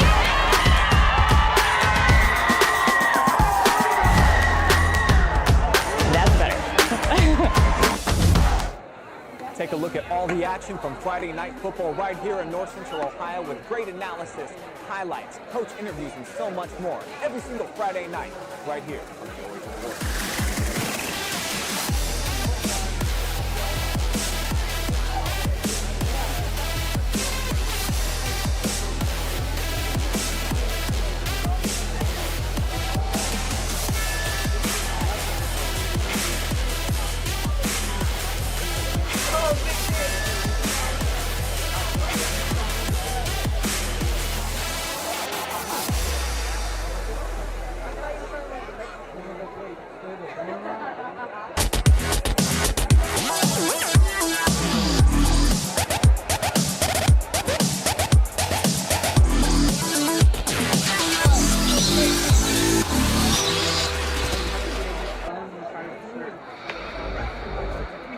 Ladies and gentlemen, some scores from around the league. At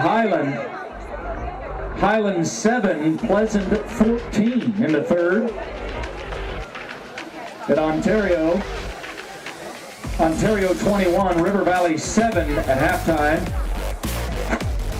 And at Clear Fork, Galleon 20.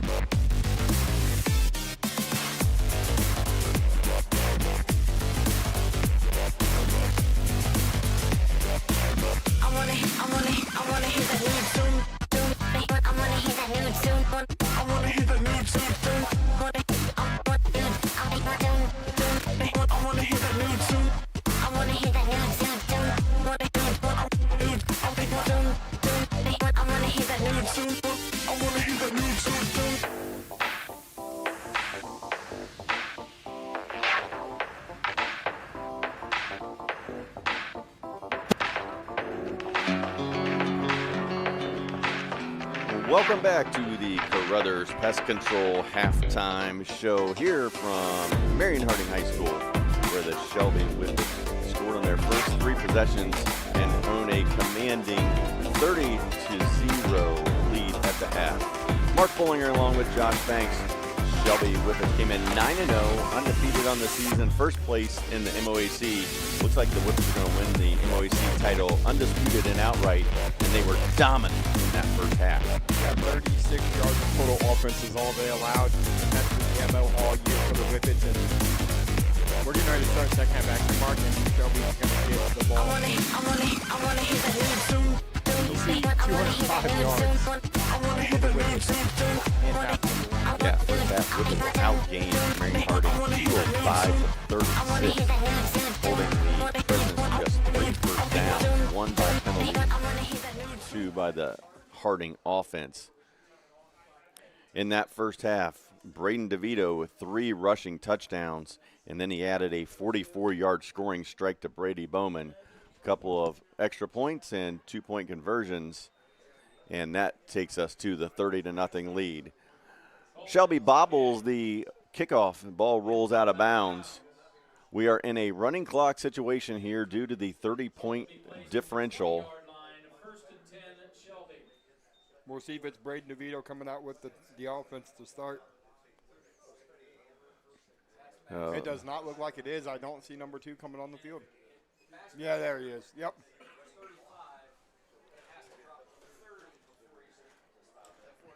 So before the first snap is even taken with this running clock, we see that the clock is already almost ran 1 minute off the game clock. DeVito, quick handoff.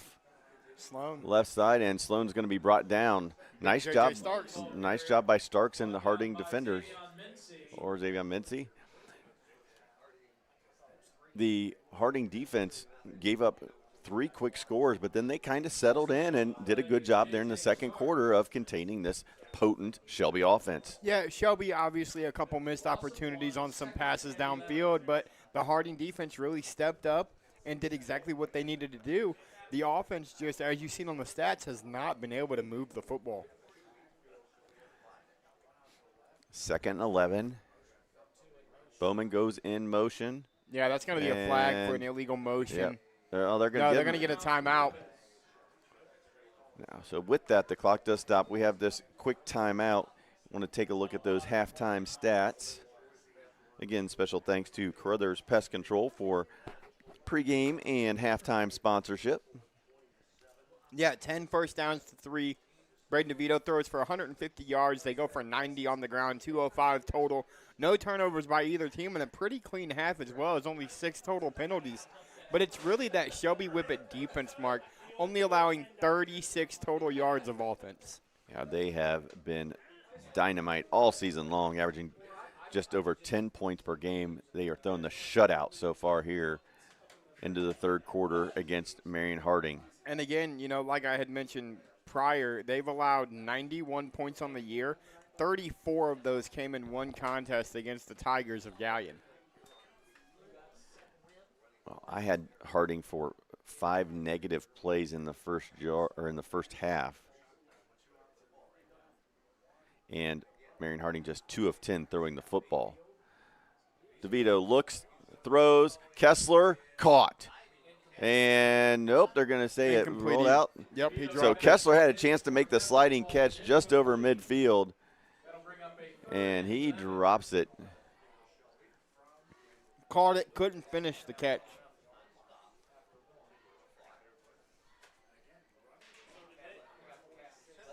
But again, you know, the running clock playing a factor here is we're already almost inside of 9 minutes.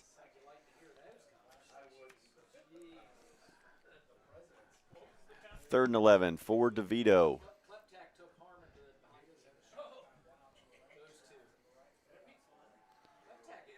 DeVito rolls, good blocking, throws along the sideline, caught, and it's going to be right near the first down marker. It's going to be about a yard or two short of the first down. Avery Lambert on the reception. And again, there's DeVito on the rollout. Oh, they're going to give him the first down. I thought for sure he was a yard or two short there, Mark. It looked close, but they said he did get the first down.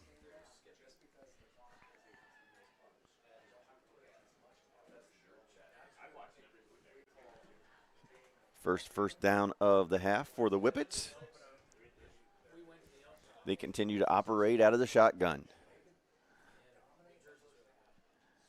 DeVito, hands, cut back, 30, 32-yard line.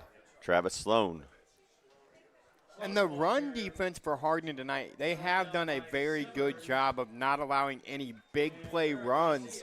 I think the longest rush was 12 yards by Baker. Yep, Shelby with three different occasions they were able to gain 12 on the ground, but other than that, President's defense has done a nice job of at least containing that rushing game from Shelby. But that's the thing about Shelby, Mark. When you stop the run, they air it out. When you stop the pass, they run it down your throat. DeVito quickly throws, caught, and another first down. Lambert. Just a quick release. Lambert wide open. DeVito hit him. But I think the biggest story wasn't just, you know, the ability for Shelby to run and throw the football. It goes back to what you talked about is how good that Shelby defense was, because field position played a huge role in Shelby's success in that first half. Yep. They had one possession. They started on the Harding 46. Another they started after the big punt return by Bowman on the 25. So they were just sitting pretty all night as far as starting field position.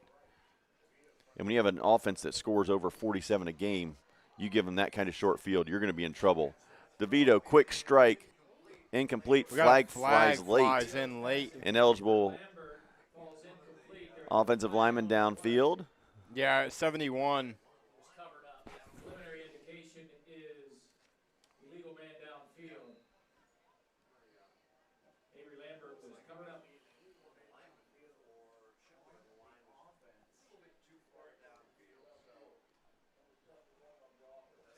Five-yard penalty.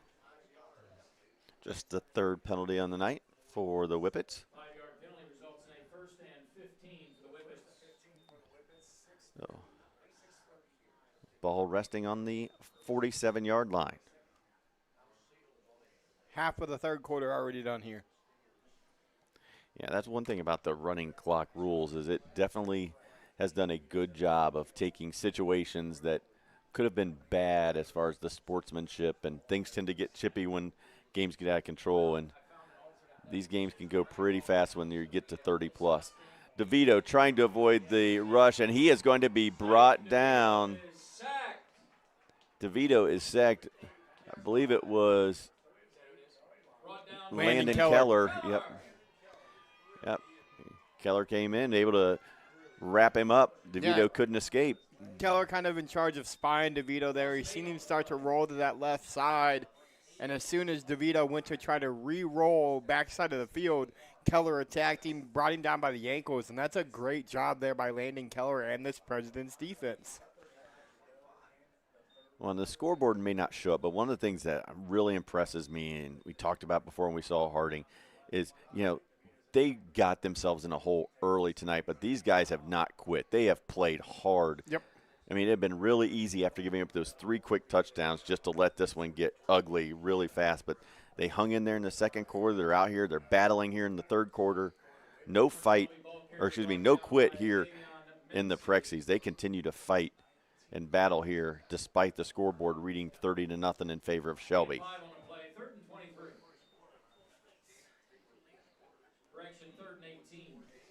And don't forget, folks, tonight at about 11:30, we'll have all the scores and the highlights in the area on the Friday Night Pigskin. Hopefully by then we'll have some unofficial potential matchups, or be looking at some matchups as the results come in tonight. We see the seedings and where people end up. Lambert is the recipient of that sideline pass. It'll be short of the first down. Gain of about 14 there. Keller and Simmers. Lucas Keller has had a phenomenal night on the defensive side of things, by the way, tonight, Mark. Yes, he has. Second leading tackler for the Presidents, making his presence known again tonight. Shelby 4th and 4. They're going to go for it here. Lambert's 5th catch of the night, just short of the first down. I see if DeVito just tries to draw him off. Plenty of time left on the play clock. DeVito makes the play call. Running left, looking for a hole. And I think he's going to be short. Yeah. And Harding gets a stop. So another good job there by the President's defense, and they will get a turnover on downs.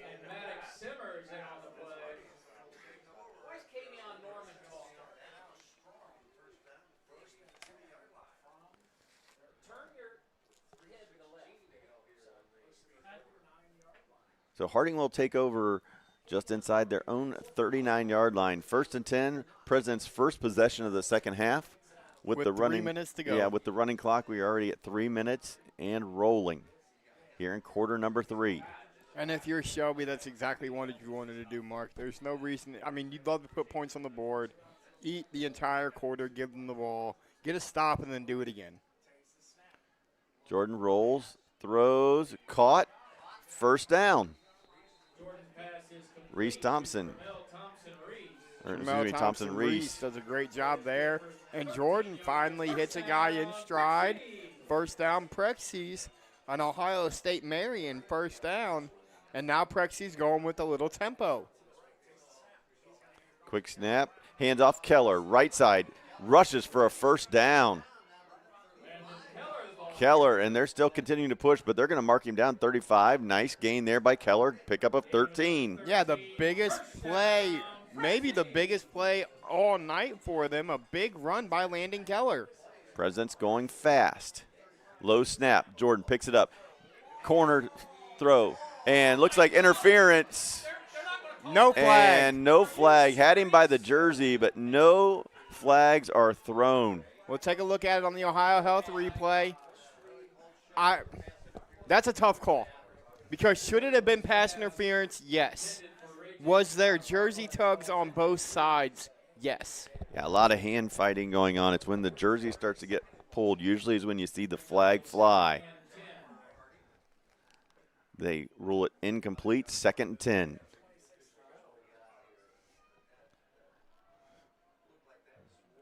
Presidents trying to get their first points of the night. Ball on the 35. Here comes the blitz. Avoids it. Throws. Caught. That one goes to Simmers. How about Jaden Jordan avoiding the pressure there, Mark? Stepped up in the pocket, delivered a great throw to Simmers. Yeah, they brought the blitz. And he was able to get out of there and get it to Simmers. And Harding in business. Handoff. And just like that, Travis Sloan and the rest of that Shelby offensive line, Kessler, Squirts all in there.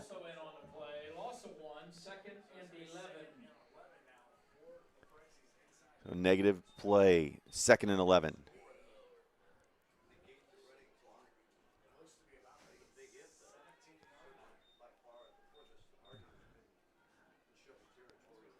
Second and 11. Harding throws. Long throw across the field. It is caught. Thompson Reese with the catch, and that is going to bring us to the end of 3 in a quick-moving third quarter. From Marion Harding High School, it's Shelby 30, Harding 0.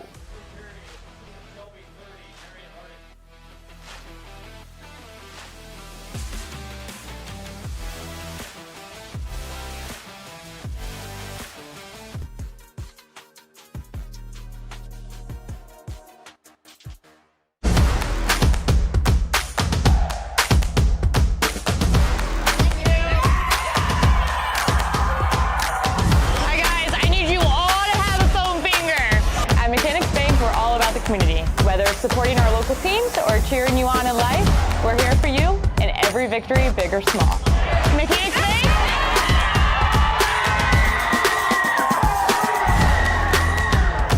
That's better.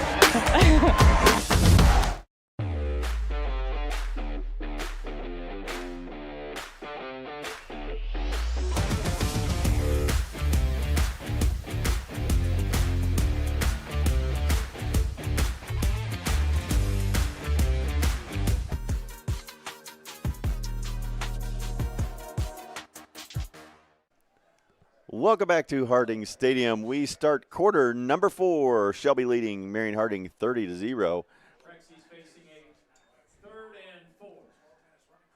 Running clock. Shelby unable to score. Harding's driven down the field. They're looking for their first points tonight. Throw and just outside of the reach of Ray J. Scott Harbolt. Great throw.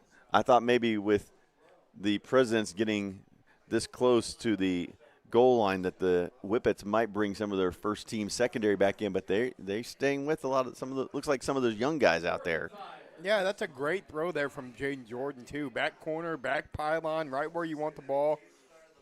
Harbolt just unable to come down with it, and now if you're the Prexies, this is probably your last opportunity to put points on the board. Yeah, as fast as this clock moves. Not a lot of possessions here in the second half. First half, each team had 8 possessions. It's going to be only 2 or 3 here in the second half. Fourth down. Jordan runs, pump fakes, hit at the 5, and he falls off of the big hit. Great job by Jaden Jordan. Put his head down, took a big hit, spun, got inside the 5-yard line. First down for Harding at the 5. First and goal, Prexies. Now let's punch one in the end zone here. They're going to mark it officially at the 4. So first and goal from the 4. Harding trying to get on the board here, which if they do score a touchdown would stop the running clock. Landon Keller. And Keller takes it in from 4 yards out. And Harding is going to go for 2.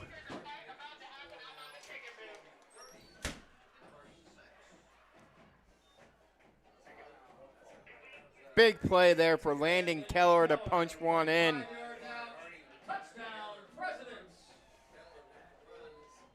And like you said, Mark, that'll kill the running clock.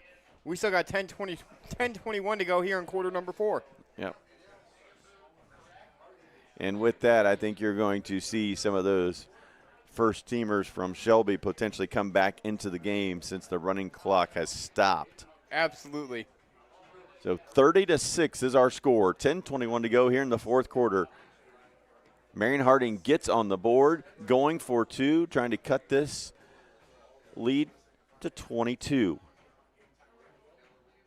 Low snap. Here comes the defensive line. Jordan gets away from the – he's going to put his head down, spins. He's fighting, but he's going to be just short. What a great individual effort by Jaden Jordan.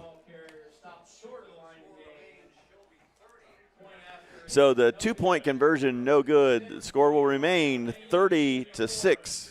Shelby 30, Marion Harding 6. I'm Steve Krall, president of First Federal Community Bank. And here at First Federal Community Bank, our playbook consists of the 3 C's: care, curiosity, and courage. Just like your team, our 3 C's strengthen our communities and our team here at First Federal Community Bank. On behalf of our team here at First Federal, we want to wish all of our area teams and coaches the best of luck this season. Yes!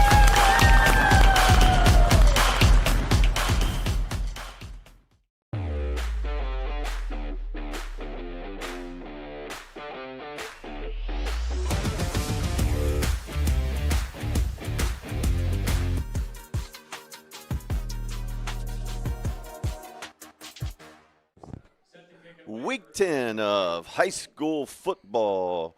We are live and free from Marion, Ohio, where the Shelby Whippets currently lead the Marion Harding Presidents 30-6. Whippets jumped out to a 30-0 lead at the half. controlled most of the third quarter during a running clock situation. Harding gets the football, marches down, and scores. Pooch kick by the Presidents, caught 40-45, and the return will take it out to nearly midfield. Luke Blevins.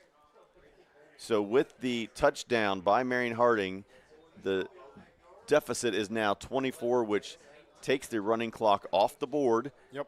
Unless the Shelby Whippets would go down and score again, and then it would be reenacted. Well, and now, you know, if you're Coach Mahaney, yeah, you're still up 24, but you're not taking those starters out just quite yet.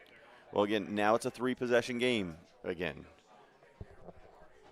And we do see Braden DeVito and the Shelby offense on the field, starting on their own 48. Once again, great starting field position for the Whippets. Fumble, ball's loose, and DeVito's lucky to come up with that. Trying to get it to Baker. The ball came loose. It's the second time tonight that those two have had a bad snap that led to a missed-exchange, as it happened earlier down in the red zone where he ended up having to just take a knee. Well, we talked at the beginning about how crisp and sharp Shelby started this football game. Those first 3 drives of the game were methodical, put up 3 touchdowns. They were looking great. And then they've just kind of settled in and taken their foot off the gas of, hey, we're cruising into a bye week next week, and not the cleanest and the most well-executed. Quarterback draw, DeVito, 50, inside the 46 to about the 45-yard line. DeVito just so difficult to tackle when he is in space. And when he doesn't have a lot of space, he still makes his own. He's got great vision of the field. When he gets out in space and that closes, he's got a very good ability, a good knack to be able to reverse field and make sure he finds an opening. Yeah, his lateral quickness in the hole is outstanding. It is. I mean, he changes directions on a dime. He plants that foot and goes one way or the other with ease. Yeah. 3rd and 3 from the 45. DeVito fakes it, rolls right, fakes the pass, gets the first down, and brought down there at the 40. Harbolt and Lucas Keller in on the tackle. Move the chains, first down, Whippets. And there's that same play we've seen them run earlier in the game. It's the RPO, as we'll call it, for DeVito. The corner on that far side of the field stayed home that time, so he couldn't get it out to Bowman. Made sure he got the first down. And here's the thing. You're running the football right now if you're Shelby. You're not stopping the clock. As we near 8 minutes. Yeah, DeVito only with 1 passing attempt here in the second half. Handoff. Hit is Baker. Gain of 5. Another nice gain on first down for Shelby. And we've seen that in the games we've broadcast and on film. You see this Shelby team that they're just so good on first down. It sets up the entire drive. Yeah, first down sets up their drive every single time. And it's one of those where size is a big thing tonight. They are big and strong on the Shelby side.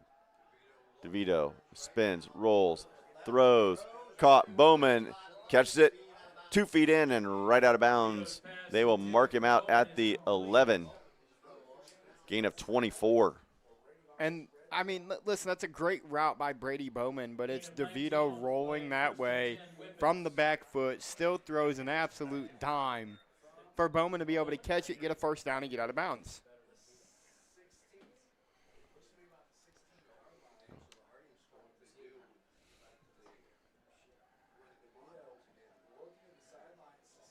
Shelby reestablishing firm control of this one here.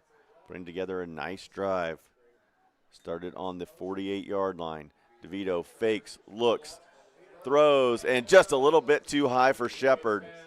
And DeVito is upset with himself. He had Shepard and just Wide a open. little high. Shepard was sitting in the end zone with nobody near him, Mark. And it's very uncharacteristic of DeVito to miss those passes. That's the 3rd one of those that we've seen him miss tonight. Yeah, in the years of covering Braden DeVito, tonight I've seen him throw the most incompletions I've ever seen him throw, and I think he's probably only missed on 10 or 11 throws. And looks like an illegal substitution on Shelby. I tell you what, is Shelby more than likely going to finish this game out and move to 10-0? Yes. Is Coach Rob Mahaney going to be happy with their performance here in the second half? Absolutely not. Well, and Coach Mahaney is upset because I don't think they huddled, and so he was saying it was still part of the substitution that they still could have ran Shepard off the field. Well, and if you've noticed tonight, Shelby huddles on their first play of the drive. They don't huddle after that for that reason right there. It gives them kind of that free substitution ability.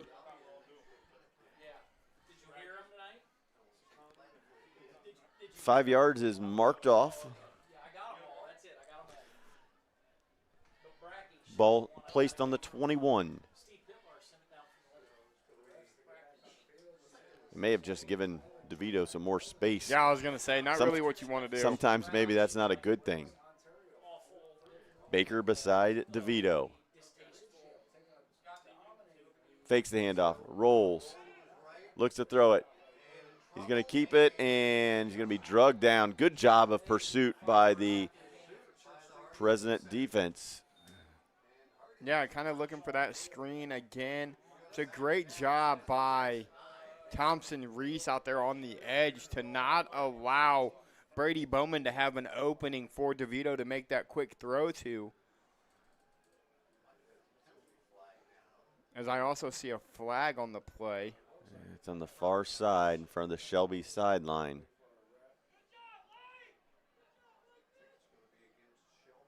What's this one going to be?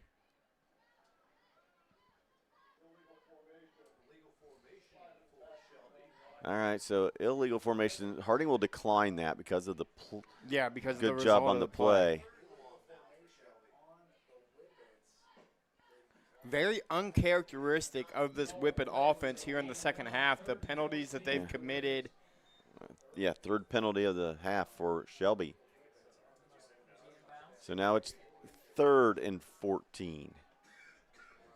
Now DeVito will get 5 wide. Bowman, his favorite target, on the far side. Bowman in motion, fake. DeVito looks. He's going to tuck it. He's going to run. Sideline. Jukes, and he's just going to step out of bounds. He'll step out at the 13 and bring up 4th down for Shelby. It'll be 4th and 6 yards. It looks like he's got to get to the 7 for a first down.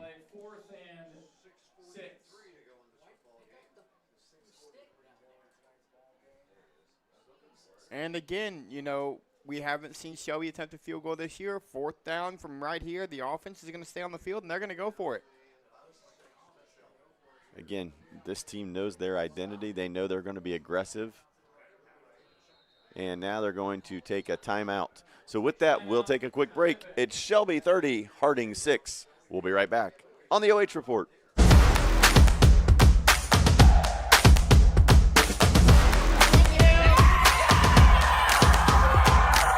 Hi guys, I need you all to have a foam finger. At Mechanics Bank, we're all about the community. Whether it's supporting our local teams or cheering you on in life, we're here for you in every victory, big or small. Mechanics Bank.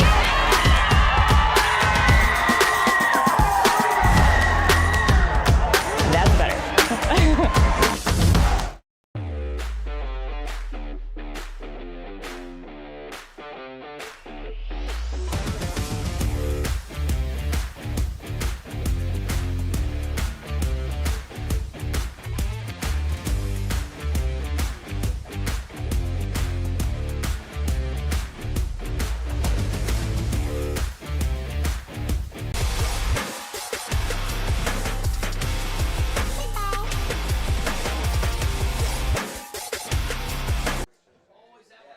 Back here at Marion Harding, where the Shelby Whippets looking to finish out an undefeated regular season, leading Marion Harding 30-6 here in the fourth quarter. Mark Bollinger giving you all the play-by-play, along with my buddy Josh Banks. And it's been fun. DeVito,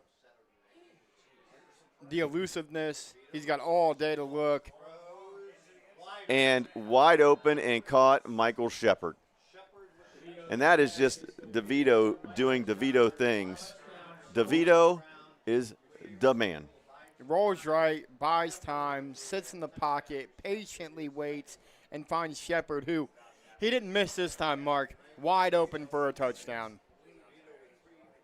So DeVito gets his 5th touchdown of the night, 3 rushing touchdowns. He's thrown for 2 more, 1 to Bowman, 1 to Shepard. And just like that, Shelby takes the lead back up to 36-6 as they get ready to attempt the point after.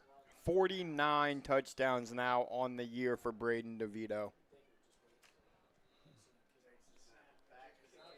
Kick is up and good. 37-6 is our score.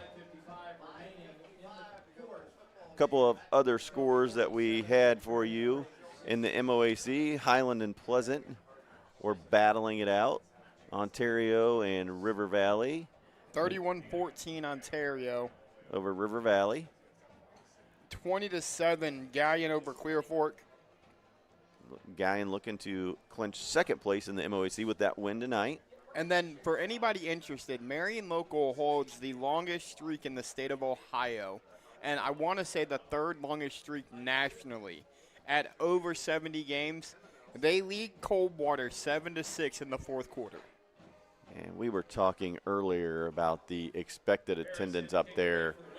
They were just expecting it to be bodies, like standing, layers deep. Yeah, I mean, last year their 50-50 at that game, Mark, went for over $22,000 for a high school football game. So there's that going on tonight. Those two teams, Marion Local and Coldwater, with such great traditions and history. Marion Local trying to keep that amazing winning streak going. Good turn there by Glover. That's going on in that portion of the state. Another portion of the state is awaiting a ruling from the OHSAA. The defending state champions Ironton potentially out of the playoffs due to some potential recruiting violations / ineligible players. So that ruling was supposed to come down today, but it looks like it will come out tomorrow. So Ironton may not have the opportunity to defend their title on the field. They came into tonight 8-1, so pay attention to all the news in that, because I'm sure that's going to get interesting as well. We had NIL lawsuits filed this week, and temporary injunctions placed against the OHSAA for high school athletes to be able to use their name, image, and likeness. So all kinds of stuff going on in high school sports in the state of Ohio. Simmers, right side, gets a couple. And the Centerburg Trojans have clinched the KMAC as they knock off Fredericktown. And it's kind of interesting to me. We were talking about it earlier. We've seen them play Johnstown Monroe. We knew how good they were going to be. And then you said the win over Mount Gilead was impressive. How about they shut out the Freddies tonight 34-0? That's another big win. You look at the KMAC, and Fredericktown, obviously really talented and really good. Mount Gilead, really talented, really good. And Centerburg just had their way with both of those teams. Yeah, I mean, you look at the KMAC, Travis Berardi, Jonathan Legnan, really the KMAC guys here on the OH report. But they've said it for quite some time now, and I'm starting to agree with him. Other than the MAC with Marion Local, the KMAC might be one of the best small school conferences in the state.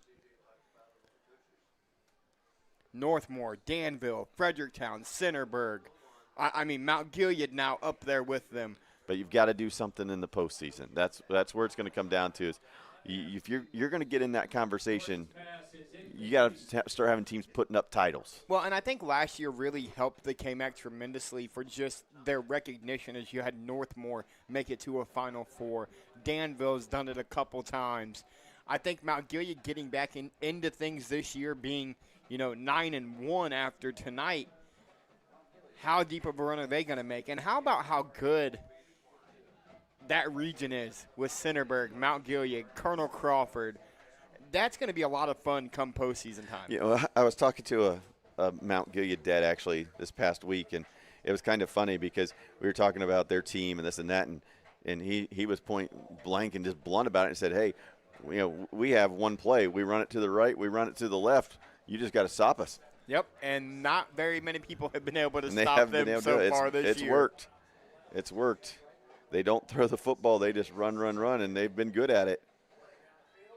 And throw on 4th down is just a little wide, intended for Ray J. Scott Harbold. It falls incomplete, and Harding will turn it over on downs. With 2:20 left to go. More scores from around the league. Clear Fork in the 4th quarter, Gallion 20, Clear Fork 7. So Shelby football on the 37.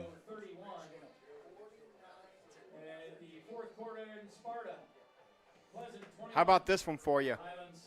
We talked last week. Yeah, go ahead. Oh, they just announced over the PA that Pleasant 21-7 over Highland. Good way to finish for the Spartans if they can hang on. So we talked last week. You and I over the past couple weeks have had the pleasure of covering N10 football in some big games. Well, how about the Seneca East Tigers lead the Mohawk Warriors 36-7. Seneca East knocks off Mohawk. Cary wins the N10 outright. Colonel Crawford has. They all will have one loss. Right, they'll all have one loss. But Cary would hold the tie, or no, well, Mohawk would have 2 losses. Mohawk would have 2 losses, so it'd just be a co-championship. No, because Cary has the tiebreaker because Cary beat Crawford. But in reality, they don't do tiebreakers. Okay. Yeah, so it'd be co-champs. It'd be co-champions. Cary and Crawford. Between but how about Cary and Seneca Colonel East, Crawford, though? But big upset there, especially in Mohawk coming off that emotional win last week in overtime over Cary. And very much playoff implications for both of those squads as Mohawk was looking to clinch a 4 spot and a bye. Yep. As Shelby takes the knee a couple of times, just going to run out the clock. And it looks like the game clock and the play clock are almost identical, and that is going to end up being the last play of the night. So from Marion Harding High School, our final score, Shelby 37, Marion Harding 6. We'll be back for stats, a breakdown, and, of course, our MVP interview. You've been watching Friday Night Football live and free, MOAC style, on the OH Report.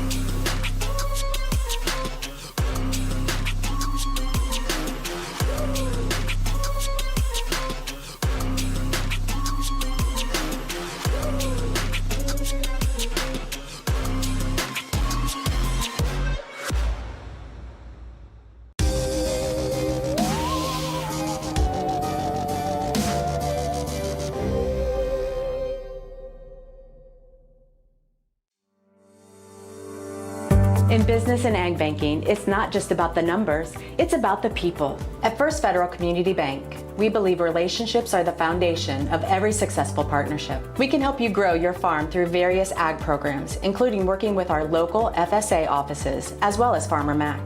We have many commercial business programs to help make your day-to-day operations easy and convenient. Because when you bank with us, you're not just a customer, you're family.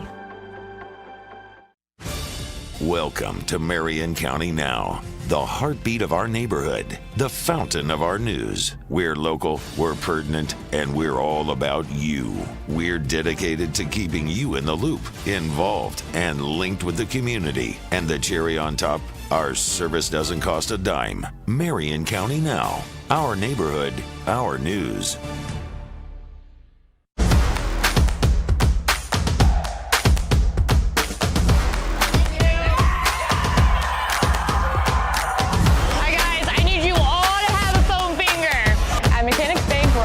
Community. Whether it's supporting our local teams or cheering you on in life, we're here for you in every victory, big or small. Mechanics Bank!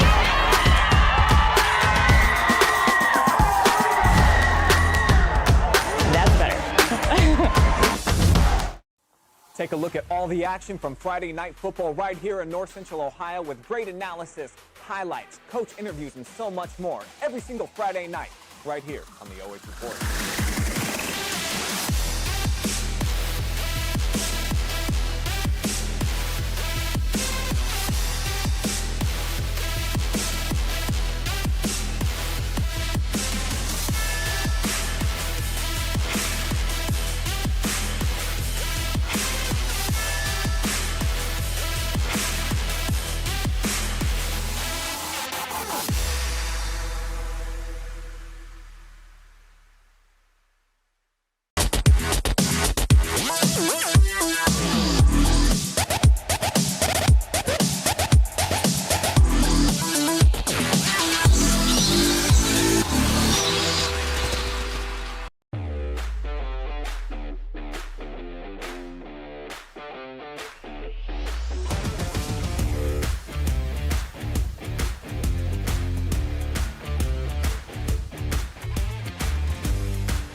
Our Arcelor Mittal MVP tonight is senior quarterback from Shelby, Braden DeVito. And Braden, first of all, let's talk about it.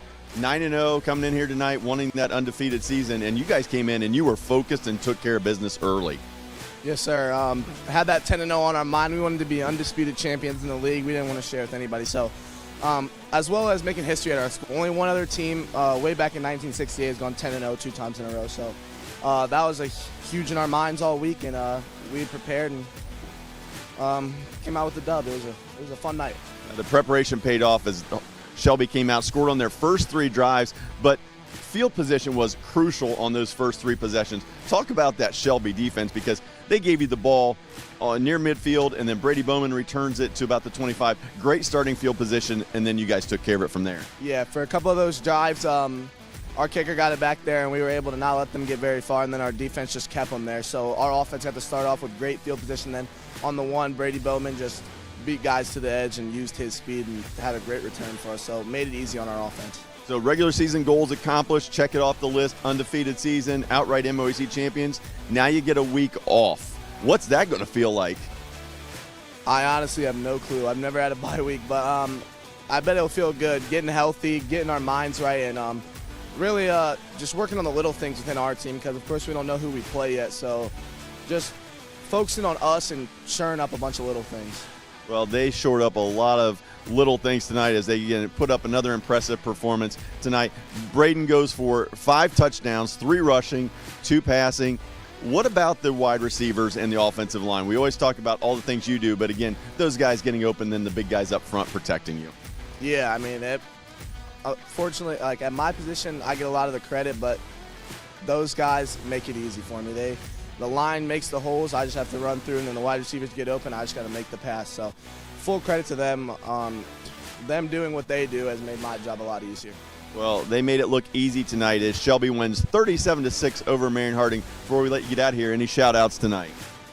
I got to shout out the whole team. 10-0, 2 years in a row doesn't come easy. Off-season work, all the work we put in, and then shout out to all the coaches, especially Coach Mahaney. I mean, the amount of league championships he's had in the recent years, I mean, such a great coach. Love playing for him. Yeah, Coach Mahaney gets his 6th title in 7 years. This guy gets another one. Shelby wins 37-6, outright MOAC champions, a perfect 10-0. Braden DeVito, our Arcelor Mittal MVP.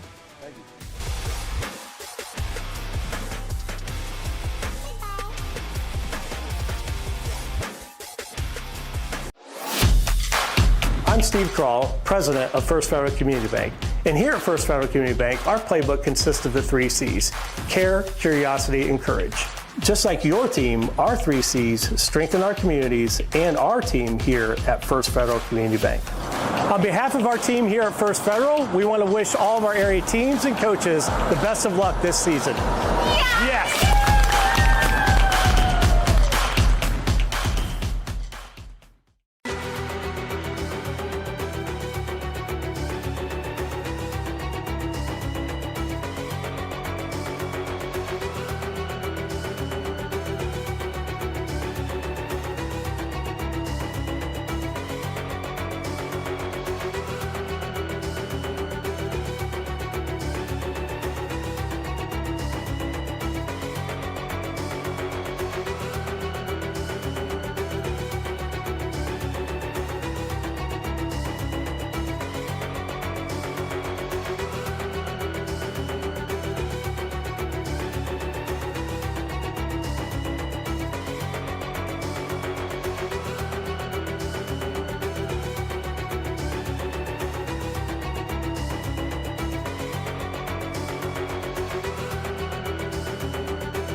Yeah, the first quarter was the difference maker tonight, Mark. They go out 22-0 off the rip. They only scored 2 more times throughout the evening, but that 22-0 is all that they would need. As we'll take a look at the post-game stats, and 285 yards of offense, but I think the big stat here is they hold Marion Harding to 69 yards of total offense on the evening. Well, I was talking to Brayden DeVito in the AP interview. That was one of the things that was so important was field position. That Shelby defense set them up, put them in great starting field position. One drive starting at the Harding 48, another at the Harding 25, and Shelby did nothing but capitalize. The first 3 drives of the game, they score, take a commanding 22-0 lead. They get it out to 30-0, running clock before Harding gets a score, and then Shelby comes back and caps it off with a score and an extra point to give us the final of 37-6. Brayden DeVito continues his excellence. Another outstanding performance by the Air Force commit. 5 total touchdowns, 3 on the ground, 2 through the air. And that young man is a special, special player, and MOAC fans have been blessed to watch him the last 4 seasons. Yeah, and for Shelby, they will not play again, folks, until November 7th, as they had earned the #1 overall seed in Region 14. They get a bye week in Week 11. Coach Mahaney down there said, hey, you earned a bye week. We're going to get our bodies, minds, souls right and get ready for as deep of a run as we can make, because we're playing for the seniors now. Congratulations to Coach Mahaney and the Shelby Whippets football team for another MOAC championship. Coach Mahaney's 6th MOAC title in 7 years. Just outstanding, the program that he has going up in Shelby. That is going to bring tonight's broadcast to a close. Thanks to everybody here at Marion Harding High School for their generosity and their help. Special thanks to the 2 bands, outstanding halftime show by 2 outstanding bands, able to entertain the crowd. And again, special thanks to Joshua Banks on camera, Josh Banks doing the color commentary. For those guys, I'm Mark Bollinger from Marion Harding. Again, it was Shelby 37, Harding 6. Have a great night, everybody.